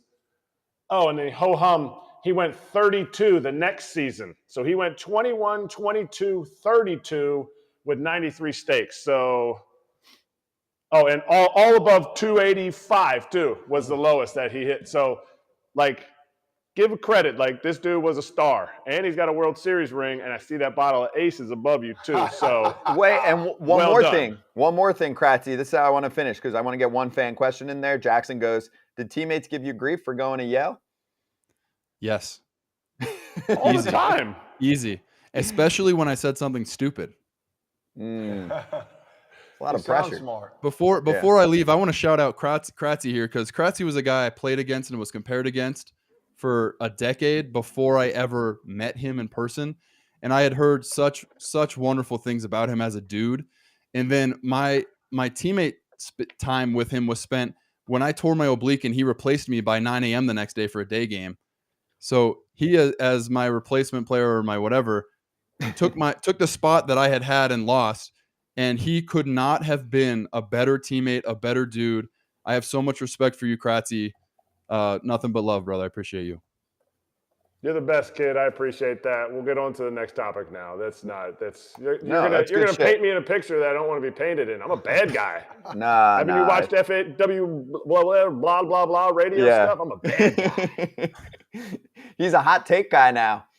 Ryan, you will be too at some point. But hey, great having you on, dude. I really appreciate the time and would love to have you back sometime. Anytime, guys. I appreciate it. Big fan of the show again. Take care. Thank you. Appreciate you, Ryan. Cheers, dude. Good stuff. All right. Ready for this? I got an announcement. We got a new sponsor, and they're really cool. And we have a segment built around it because that's what we do. And it's called Last Minute Game Time. Let's go. Boom. Ready for this? GameTime.co. Best on the market for last minute tickets. They dominate in the category, and you can go on there for $20 off right now for new customers if you use the code FTLive. I will give you more information on that as well. I'll be hitting games sometime soon with Game Time. Give me a game that you last minute need to grab tickets to tonight. What's your game of the night? Kratzy, you start. Oh, I mean, when you come over to Jersey and you have no service the entire time when you're driving over here, because I live in Pennsylvania. If AJ is actually listening to the show, he said I live in Jersey for like the last 4 weeks. He's like, Kratz, you're a Jersey guy. Like, no, I just live right next to it. Like, you're learning your geography. But the game I'm going to, I'm going up to the Boogie Down. Boogie. I mean, it's Garrett Cole Day. It might not be the Ohtani craziness, but it's Garrett Cole Day. Like, I'm going to see him go against the top team in the AL East with the Rays. So I'm going to a Yankees-Rays game. And put out a fire, too. Doesn't he need to do what Verlander did the other day? I mean, I know they just swept the A's, but you need to send a message. Wait, and there's one more added fuel to this fire. What happened on Sunday with the Yanks up 6-0 and the Rays came back on Cole? They won and won that game. Yes, they did. He's got a lot to prove against the Rays. I'm not going to, because it's my game time pick, and I don't want to miss this game. So Game Time's going to hook me up with some seats, front row, John, right there. But it's going to No, how about this? There's a lot he needs to pick it up. How about this? Even more exciting. Get on the bleacher creatures, get in the roll call, and then go to your seats. How about that? They couldn't even handle me out in the roll call. Like if I would get out there, I'd be hollering. Oh, come on, Volpe. Yeah, bro. Hey, listen. That was an all-time favorite to me. Game Time. I'm going. If I'm getting on a flight right after this, I'm going to L.A., big dog. I want to see San Diego, L.A. We got Snell versus May. Everybody's talking about it. San Diego's time. L.A.'s doing their thing. Is San Diego going to step up? Melvin getting in there. You know what? The AS getting ready to go. Come on, boys. Going back to Cali strictly for the weather. Women. Back to Cali. Yeah, that's where I'm going. Hell yeah. I like that. And there are a lot of good flash deals on tickets on the app. I'm looking right now too, and we'll show it in a second. But also Toasty goes, I'm with you. Padres Dodgers in the chat right now would be the easy one. I think I would want to see Braves with Strider against the Jays and Chris Bassett tonight, okay? It's last minute ticket night. Wait, I got one more for you, okay? Don't bury the lead. One of the top pitching prospects in the sport was 19 until last month. He's 6'8". He's best friends with Cy Young winner Sandy Alcantara now, who picks him up from the airport. I mean, that is the white glove treatment. Hey, we're picking you up with Cy Young winner from the Miami Marlins to place you on our mound in Miami. Nice. Are you kidding me? I'm definitely going to that game. Not to mention, obviously, it's the second closest location for me. I'm in Orlando. But I'm definitely seeing Yuri Perez. And Ken Rosenthal's amped up about it. I texted some friends, because you know I'm a prospect guy, Jonathan Mayo and Jim Callis from MLB. And I'm like, give me the goods on these guys. So Jim Callis said, unique pitching prospect. Can't remember a guy with that combination of size, youth, stuff, and polish. My favorite pitching prospect right now. That's saying something. And he's 20.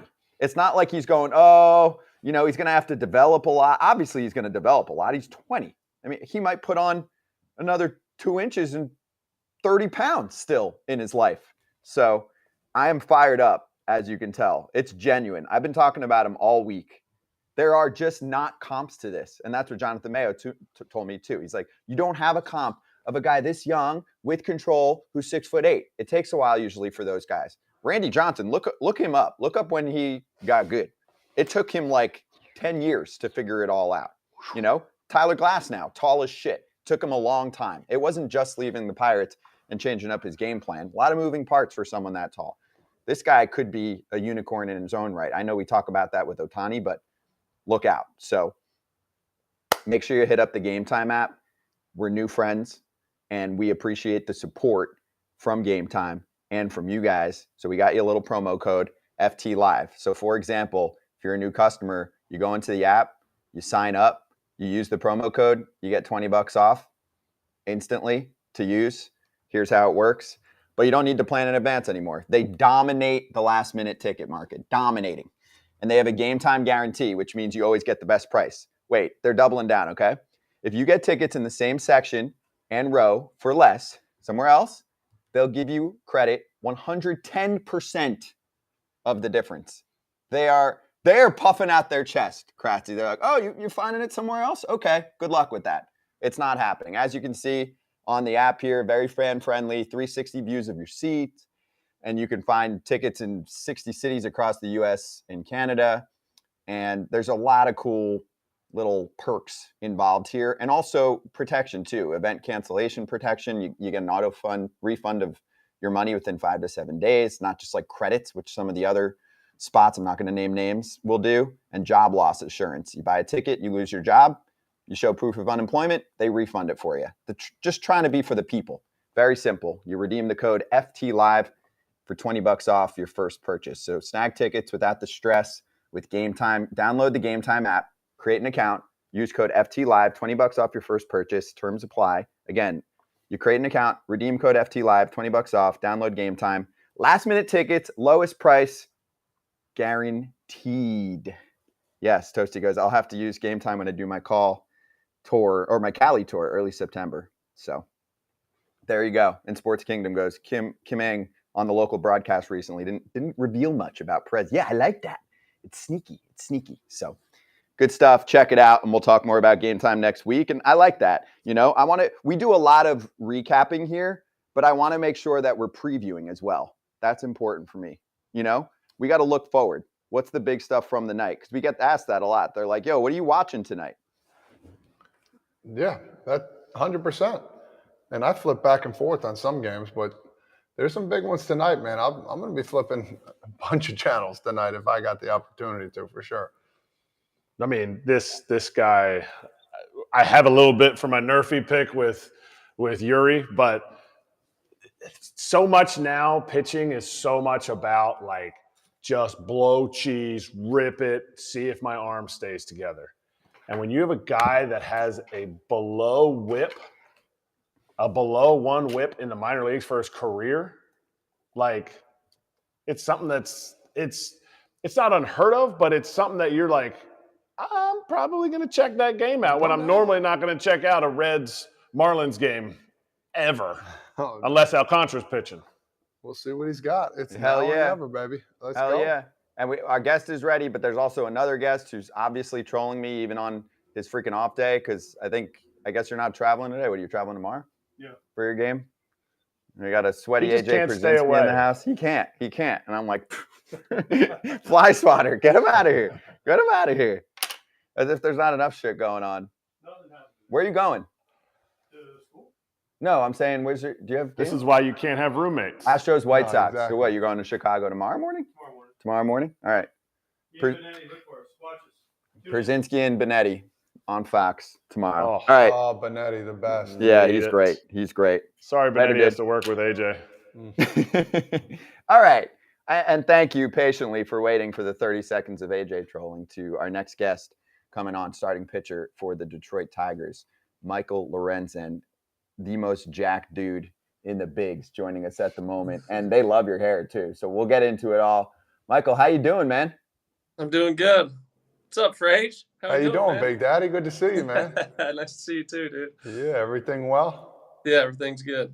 How's it over there in Tigerland, man? I know you've been bouncing around a little bit. You feel comfortable over there? How's it going? Yeah, I love it.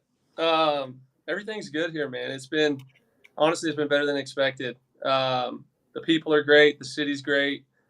The rainouts are a little frustrating, but the weather's supposed to be clearing up soon. So, sure, I heard the summers are insane here, so I'm excited for it.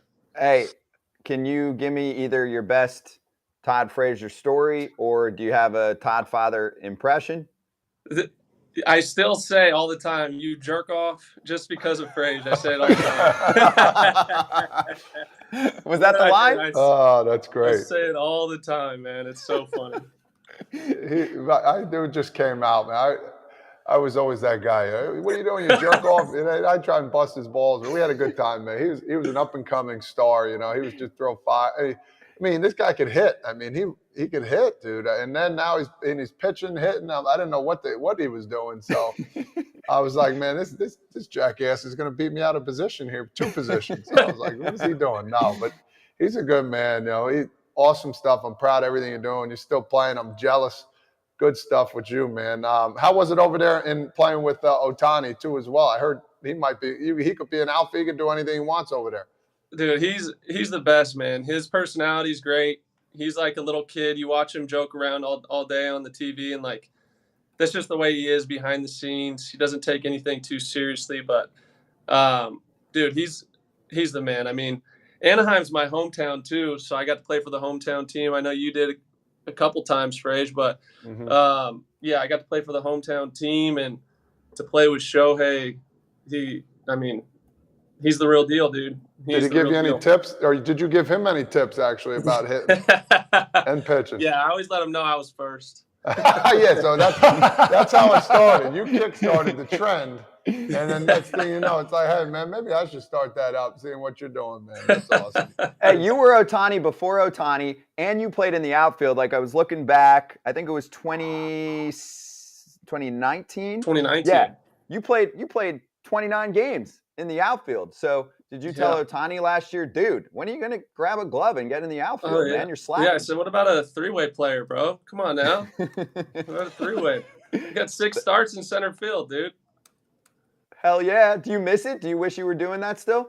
Yeah, I'm in AJ's ear all the time about getting me out there. I'm swinging in the cage a little bit off the tee, making sure the swing's still dialed in, but there's been times where the bench has been – getting thinned throughout the game, and I'm looking at AJ like, hey, I got my cleats on. Just letting you know. Just letting you know. What does he say? Worry about pitching, but there's been some. He's like, it's getting close. Ooh, okay. So there is a possibility that you could appear this year. It's not off the table. I think I will. I personally think there's a time where we use the bench. It's thin. We go into extras or something, and he needs someone. Is that my groin injury doesn't help me. My groin injury early in spring, that didn't help me. It was like a freak thing, and it was just a minor thing. But of course, the teams are going to be super cautious after something like that. But I'm like 100% from it. But that's still in the back of his head. I've played with dudes that didn't hit at your level, dudes that hit in the minor leagues, in college. And they watch our hitters, and they're like, I could definitely hit better than them. Are you sitting there sometimes and I might be, I'm not saying what team you're talking about. I'm not saying this year. Do you look at it and you're like, I know what I can do. I can hit better than that guy. No, I'll tell you, when I first signed, what was really weird was I didn't pitch in college, really. I didn't do anything with the pitchers. I would just come in from center field, lift my leg up as high as I could, and throw as hard as I could because I had a good arm. I didn't do anything pitching-wise. So when I signed, I show up to the field, and they're all doing early work hitting and stuff, and it was just so weird to me that I wasn't allowed to do it because that's all I've done my entire life. Like, the pitching side of it was so new, and I always felt like coming up in the minor leagues, like, I should be hitting. Like, why am I pitching? I have no idea what I'm doing. And so when I played with Frage, that was only my second year full-time pitching, like being a pitcher full-time. Still had no idea what I was doing, just trying to learn on the fly against big league hitters. So, hitting was always a lot more. It was very strange to me, and it still is. But to show up and not be able to hit just because. But it goes through my mind. Did you, in all seriousness, pick up anything from playing with Ohtani last year and go, okay, that's a good way to do things because, he's living that life every day? Yeah, he's almost like a charged up battery for start dates. He doesn't do it like he does his work, but he's never like overexerting himself, which a lot of guys tend to do. They think they got to work like crazy between starts and do all this stuff. I'm like, hey, what type of running do you do between starts? And he just goes, I just run the bases. Like, that's it. I'm like, oh, okay. So like this whole 3 miles of running and 25 minutes of running after a start is like, this dude he's not doing any of that. So that was cool to learn, but really it was just the way he attacked hitters on the mound was I learned a lot from that, and have been able to carry it into my game, at the end of the year last year and into this year.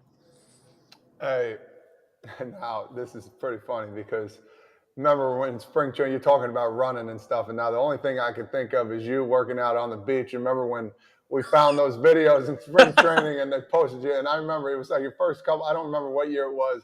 and you're just sitting there just like, oh man. So we put these videos on spring training for everybody to see. And this guy, well, this I think this is a little older video here, but there's some younger ones with the long hair With the going, flow, you're looking like you're on Baywatch going to save somebody, which was a beautiful thing. So, hey, listen, if it was warm enough, I would be doing the same thing, but I'd have to keep my shirt on, if you know what I'm saying. So, talk to us about those beach workouts, big dog. I mean, listen, if you got the warm weather and you're focused and doing it right, I think it's great. Yeah, I think I grew up in like the YouTube era of, that's where I learned all of my stuff was from YouTube. So I was like, obviously, what am I going to do? I'm going to go put everything that I do up on YouTube. And I didn't think of like how it would come off to all the rest of the big league guys.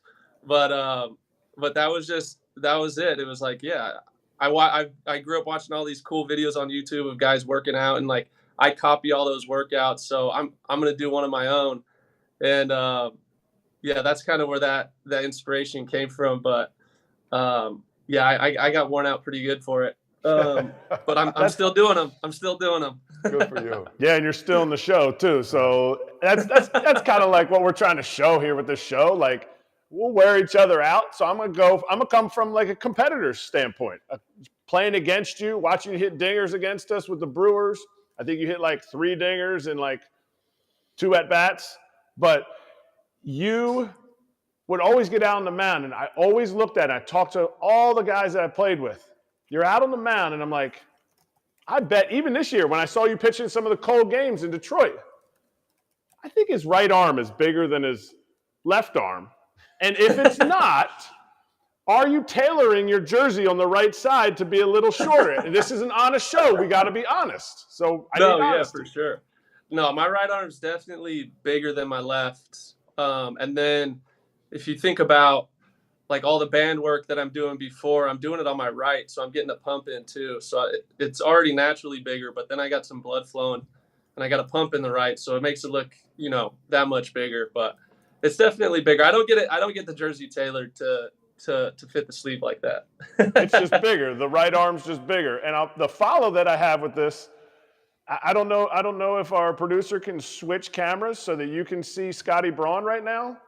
But my guy has got some absolute pipe biceps. What can you do to help him out so that he has your type of biceps? You're saying he's got big biceps too, or no? Huge biceps. But he doesn't have the velo. So what does? No, but I hit him today too, and there was calculation to this because I'm not going to keep up with Lorenzen. Okay, it's true. So I didn't want to be upstaged. So I'm just saying, I'm giving you the respect. You've got me beat. You're a professional athlete. Okay, I just do the real beach BS because I don't play. Hey, honestly, I haven't done a bicep curl for probably like 4 or 5 years. I swear. Oh, wow. Yeah. See, that's a flex. He's like, yeah, I haven't done a bicep curl in 4 or 5 years, and yet I got chunks this big. Hey, when I retire, I'm going to be hitting the bicep curls though quite a bit. Hell yes, exactly. It's hey, you and Amir Garrett square off in the ring, man. Who's winning that one? We wrestled in Cincinnati, and honestly, it domed me up because. So we wrestled, and I took him to the ground, and he was able to he like kind of fell on top of me, and I was like, whoa. Oh, he blacked out. Oh, there he is. Wait. You got to call. You got to call. You got to bring it back. You got to re-wrap me. Yeah. Well, was that Amir? He's like. So he fell on top of me as I was like trying to take him down. We spun, fell on top of me, and it blew my mind how big. I didn't realize how big he was until until he's on top of you. And it kind of domed me up to where, honestly, I'm like, I come in now a little heavier than normal because I'm like, I can't walk around a clubhouse. Like, yeah, it's cool. It's cool that I'm nice and lean, but I can't have Amir Garrett outweigh me by 40 pounds and like being able to push me around like that. So, I come in a little heavier now just because of that. Wow. Just because of the Amir Garrett mini for fun brawl. No, that's a true story. Like I come in heavier because of Amir. I'm like, dude, I can't be in a clubhouse where guys outweigh me by 40 pounds. Does he know that? I don't think he does. I don't think he does. He needs to find out. He Hell will yeah. now. He needs to find out. Hey, I love that. Let me guess too. You got any other specific cleats you're rocking? Or you got Vans on right now or no? I do have Vans on. Let's go. Beautiful. Oh yeah, he's Hey. sporting them. Tell us about the inspiration to wear Vans as cleats, man. I thought that was pretty unique. You know, some guys wear Jordans. You put on the Vans, man. I mean, are they comfortable? Talk to us about that. Dude, they're super comfortable. They're the Ultra Ranges, and they feel like baseball cleats. They're super light, and the material's really good. If I was a position player, it'd be tough to wear them, just for the lateral stuff. But honestly, I just felt like, I don't know if you guys have any sponsorships for this show, but I felt like the big box companies, they're not paying enough, and they kind of feel like they're a little too powerful to like just, you got to wear our stuff anyways and stuff like that. And so I was like, you know what? I don't want to have to wear Nike, or I don't want to have to wear, anyone's brand, and they don't pay me enough. I want to wear whatever I want to wear. And I grew up skateboarding. I grew up in SoCal. And yeah, like Vans was the first shop, was literally created like 3 blocks from my house. So I was like, man, I grew up wearing Vans all the time. I'm gonna wear some Vans cleats. It's a great story, dude. I mean, you play with what you love. Look good, feel good, play good. Exactly. You still skateboard at all? A little bit. When you're a free agent? I probably shouldn't say it, but I do skateboard a little bit still. It's your life. Listen, you're a free agent sometimes. You're not even allowed to go on a treadmill in these contracts. Yeah, bro. Listen, it's all shoot. You know what you're I doing. skate. I got some skate videos on my phone. Me doing some stuff. Hell yeah. Hey, Michael, is there a quote that you really like or that you live by? Something that you use a lot? I mean, I know Todd Father's got jerk off taken already. Like a real quote, like a quote that I like growing up. Yeah, either growing up or something that you say, to a younger player. He's a holy man. I know you're a holy man. You might have something in the Bible or something like that, right? Yeah, well, my favorite Bible verse is Matthew 5:16, and it's let your light so shine before men that they may see your good works and glorify your Father in heaven. So that's one thing. Just knowing that you're an example, especially the platform of baseball. There's a lot of people looking up to us, a lot of people looking up to me. So be a light, be an example, glorify God with it. No doubt. Yeah. So I think that's a big deal. But I also like the quote, hard work beats talent when talent fails to work hard. That's always been a quote that I like. So just encourage kids to keep working. There's going to be other people more talented, but as long as you keep working, generally what I've noticed just in my career, like I feel like I've outworked a lot more people that were more talented than me, and I'm still playing. And, a lot of people that are way more talented than me aren't. And it's just because of the work.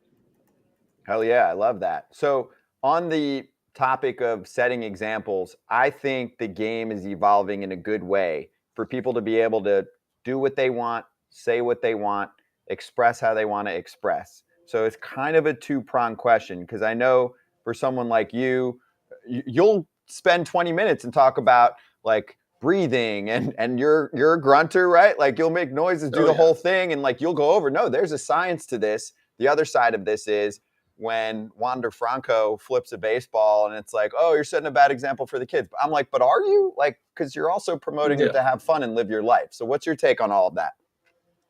I think there's balance with everything, to be honest. But we need guys, that promote their faith. We need guys that like to play with some show. Like, you need all the personalities, and I think the game it needs everything. So to have a different variety is really good. I think when like the only cool thing to do is to bat flip, or the only cool thing to do is when you hit a home run just to put your head down and run, that's where it becomes super generic and everyone's doing the same thing. So I think you need balance, and you need opposite ends of the spectrum. I think everything is good for the game. And if we just, I think just not having one standard, one where it fits, everyone has to live up to this mold. That's where you get in trouble and the game gets really boring and monotonous. I like that. Hey, that's part of what we're here for. We got guys on every single day on this show. So, Michael, great catching up with you, dude. Thanks, Mike. Yeah, no problem. Appreciate you guys. Appreciate Nice you. seeing you Good guys. luck tonight. Yeah, you too. All right. Thank you. Michael Lorenzen, starting pitcher for the Tigers. Good Solid, stuff. solid dude. Always Yeah. been solid. Always been. He's a helper. He's a guy that'll give you the shirt off his back. That's the dude I like. And for also, I want him in a brawl. sure. Without a doubt. yes. Hey, that rear naked choke, you're only getting out of that one. No. And the thing with someone like him, I can read it without obviously spending time with him. I've interviewed him a few times, is cool, calm, nice as can be. But if you piss him off and it hits that meter and it goes over, game over. Do you agree, Kratzy? No Collective. It's the confidence. It's the confidence of like, I don't need to like be here with my emotions the whole time. I just know where I'm at, and you know what? Just don't cross my line. And you know, he's putting out Bible verses there that like it shows, you know, what's important to him. What's important to him is the relationships, and the way Todd talked about them. It was, you know, that relationship that you have with guys. It really matters. Like the guy's not been a Cy Young candidate, but he's getting 1-year deals for $7 million. He's a guy that's going to come in and work his face off. But really, he's coming into a team, the Tigers, who weren't really in contention, aren't going to be in contention. But that relationship that he's building with those guys is going to pay dividends for the next few years because they have pitching prospects that are coming up. It's like, who are you putting them around? You putting them around some old turd who's not doing anything anymore? Or are you putting them around a guy like Lorenzen who's got his head on straight? He's got his priorities in order, but he's real. And he's a hard worker. All that stuff that you want your prospects who probably have more talent than him, like he talked about, talent over hard work, unless talent doesn't work, is super important. And so that signing is going to pay dividends for years down the road for the Tigers. I'll say this too, Top Father, because he said, I hit those bicep curls when I retire. We got to do this in a few years. You got to reenact what he was talking about because no one even knew about it. I didn't know about that. I bet you that's breaking news. Not that it's like the biggest story in the world, but Michael Lorenzen against Amir Garrett in a friendly wrestling match. You do that in years down the road when they both retire. You set that up in Cincinnati before a game and some charity to it. Hey, you got to enter the ballpark an hour early. You know, you throw $10 down. I guarantee you fill that place up and you raise at least a few $100,000. And they'll have fun with it. Who wouldn't pay to see that wrestling match? You could do a bunch of them. You could bring like Jose Canseco back for somebody. Like you could have a good Eric Kratz versus Jose Canseco. Vicente Padilla. What? Versus everybody. Royal Rumble. Wow. Hey, Todd Father's done it. You've wrestled. I've wrestled recently. Yep, I have. He was in a thing. He was in a charity thing. It was good. Me and Jerry the King Lawler, bro. We were tagged. We were together. Mm-hmm. It was great. I gotta get Instagram so I can follow. I gotta be better on Instagram. I'm on Instagram. I gotta see that. Yeah, Kratzy, that's what's next. You got to check it out. All right, let's do some locks. Let's lock in on some games. BetMGM locks. First off, backtrack, and I know Todd Father wasn't here yesterday, but Todd Father, I gave you your pick from the other day. Didn't hit. Didn't hit. Good try. I was putting the reel out there, hoping fish would bite. Didn't bite. No. It happens. You nailed the one last Friday with the Tigers taking down the Cardinals. AJ Zivaldi prop was easy, no sweat. He's getting hot. Nerfy for Kratzy putting tons of money down, and it worked out for him. Nothing. Yanks Rays as promised, Kratzy. I was watching that. Fingers crossed for you.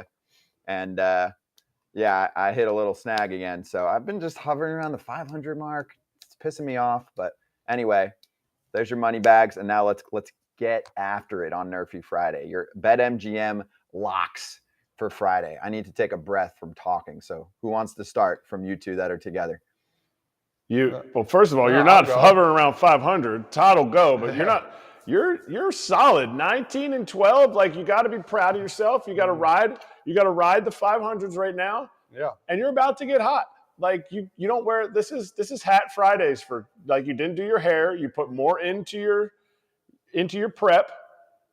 I'm expecting big things from you, Scotty. So Todd's going to go first, but then we're getting after it today. Yeah. I'm excited about this Friday. I'm hoping here. Yes, I'm going Simple. I mean, listen, Oakland has been bad. I'm going Rangers again. I'm doing minus 2.5 runs at plus 145, 2 to win, 290. I don't see Oakland winning or coming close anytime soon. And when they do, I'll stop. But I'm gonna ride that wave with them. Yeah, I love that. I'm just gonna go right after it because mine's exactly the same, except not as scary as your Not as risque. 2.5. That hook has killed me. It might kill me too. And yet I keep coming back to it. The hook has killed me, and I keep coming back to it. Maybe I like pain. I'm not sure what it is, but stick with it. I'm going same game. It's Martin Perez versus 7.46 ERA by Waldachuk. And I'm going the run line minus 1.5 at minus 110. I'm putting 330 out to win myself 300. Whoa. That's the highest one you've done so far, No, yesterday I won 400. Oh, let's go, baby. Give me something. Don't let him get hot. He's throwing down. I like that, Kratzy. And I'm definitely telling you guys, same game. I just don't know if I'm going as bold as Top Father 2.5. Maybe I will. 2.5. How about you, Scott? I'm picking on the team I've been picking on quite frequently lately. Who do you think I'm picking against? National League team that was hot. Now the Pirates? Are the Pirates playing somebody? Yeah, they're playing the Orioles. The Orioles just took 2 out of 3 from the Rays. Man, I like the Orioles offense right now. My thing with the Orioles has been, and I'll stick to this, looking really good in the AL East. Worried about them the last 2 to 3 months of the season as far as pitching depth. That'll be my thing. I'll stick with the whole way through. But right now, yes, please. And it's heavy. It's minus 155 for me. I just feel like I need to get a dub to get myself back on track. I usually don't go that steep, but I'm feeling that tonight. And for me, Kyle Bradish, okay. Johan Oviedo, struggling. The big part of this lock for me is the Baltimore Orioles are beating the teams they're supposed to, and then they're competing, obviously, with the good squads like they just did against Tampa Bay. I looked up. I'm like, how are they doing as the favorite? They're 16-4 as the favorite this year. Wow. And they're at home. They're taking on a struggling Pittsburgh team. I'm like, they're the kind of team right now that you're on the ground, you're a little bloody. They lift you up like they're helping you, and then they freaking haymaker you again, and you go back on the dirt. So that's what I'm calling tonight. We'll see what happens. Those are our locks. It's Nerfy Friday. So for existing BetMGM sports users, you can get the Nerfy offer in 3 easy steps. You opt into the promotion. You place a no-run first inning bet on any MLB game. So that's just, will there be a run in the first inning market? And you say no. And if your bet loses, but only 1 run is scored during the first inning, you receive a bonus bet back, equaling your stake up to $25. Bonus bets reflected once the wager is settled. It's only for Fridays, Nerfy Fridays. Please make sure to read the full terms and conditions of the promotion before participating. Always bet responsibly. Gambling problem or concern, call 1-800-GAMBLER. Nerfy picks, I'll go first, because 2 of us, I just looked down that we placed, have the same pick. No surprise here. Cincinnati, Graham Ashcraft in a pitcher's ballpark against Yuri Perez, and it looks like BetMGM thinks Yuri Perez is going to play well because the Marlins, I believe, last I checked, were like, let's see, I think in the minus 135 range against Ashcraft and a Reds team that's been playing decently lately. So in my mind, both dudes put up zeros to start. And I feel like it's one of those few times in Miami where you're going to actually have a decent crowd there tonight because they do pay attention to this kind of moment. They did it for Jose Fernandez. Look back. Those were the games that were cool. And when he debuted, that's good stuff. That's what I'm seeing tonight. Like, people will talk about it. There are baseball fans down in Miami. Don't get me wrong. There's other issues to settle there in terms of why people aren't showing up. They'll be there tonight. So it'll have that extra juice in the ballpark, and you'll get zeros to start. Kratzy? It can go one of 2 ways. It can either be a solid start, or it could be 5 or 6 in the first. So you guys are taking a little chance here. In my minus opinion. 130. I thought it was going to be like minus 150 with those 2. Oh, I don't know. I mean, you're looking at the rookie part of it, and I was looking more into what Yuri Perez brings. Mm-hmm. He's bringing an arm angle that guys are going to watch some grainy footage from Pensacola, where he's coming up from, and they're like, okay, well, it looks like he it's going to take I think it's going to take a little bit, especially for the Reds lineup, to to just kind of see where he's coming from with that 6'8". He's coming from a different arm slot. His release point's at a different spot, and the guy throws strikes. I'd be worried. This is why I picked him. I honestly was going to go with your pick earlier because I really like the two guys that were out there, but I'll let you get your pick in. He just throws strikes. He has a career .98 whip. This is the big leagues. In the minor leagues. This is the biggies. We're in the So what plays in the big leagues? What plays? Off speed. Strikes. Right? I was going to get analytical with it. You got to throw strikes. And this dude is a strike thrower from an odd arm angle. Like the first time, I'm not saying he's not going to be nervous. No, I think he is going to be nervous. No, for sure. That's but he's going to get a little tight. It's going to get a little, you never know. Listen. Absolutely. All of a sudden they announce your name, music comes on. All right, play ball. All right, let's see what he's got, man. But he's got time to warm up before the game. Yeah, true. I'm excited to watch it. I'm going to be with Scotty. We're going to live stream together. Let's go. I got San Diego at LA, May versus Snell. I think just, first inning, both of them are having easy first inning and ride from there. Even though they're going to face the top hitters, they're going to try and ease into it. It's going to be a big latter half of the game. There you go. We'll see. I like both the unders in that game, but I thought the Cincinnati Marlins game was a little bit too steep of an under for me to get. I think it was a 7.5. Yeah, that's tough. That's right in the brink for me. And really the main problem with that is the bullpen action. Marlins bullpen's been good. Cincinnati bullpen's been pretty good, but I don't like to put my trust in that one. I'd rather touch the first 5, but then you're like, yeah, if Yuri happens to have a bad start, I'm with you. See, I'm already getting in my head, and then when I start doing that too much, I just say, all right, screw it. We got plenty of other games. I move on to something else. Let's slap hands.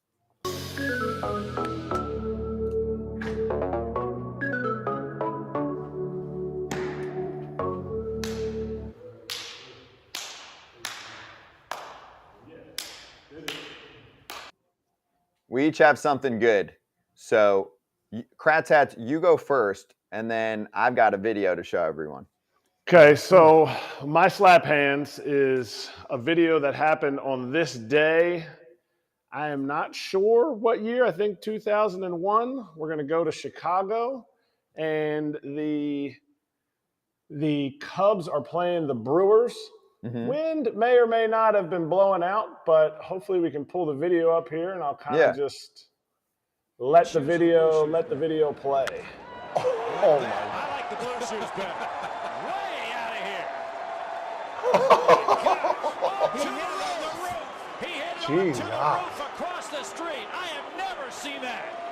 It is like the announcer just said, I've never seen it. You see the leaves are blowing a little bit there. Nothing's blowing that Glen Allen Hill jersey, though. I mean, that's more than 460. I don't care what. That is the rooftop in Chicago. He put it on the roof in Chicago. Glen Allen Hill, one of the best parts of the video, besides the fact that it's an absolute epic, titanic blast, and nobody's coming close to doing that right now. McGuire, maybe I heard stories, was doing that in BP, but stories are stories. They get embellished. Glen Allen Hill hits it, and the pitcher, didn't even look at it. He just goes like this. He goes, ball. Me. Next ball.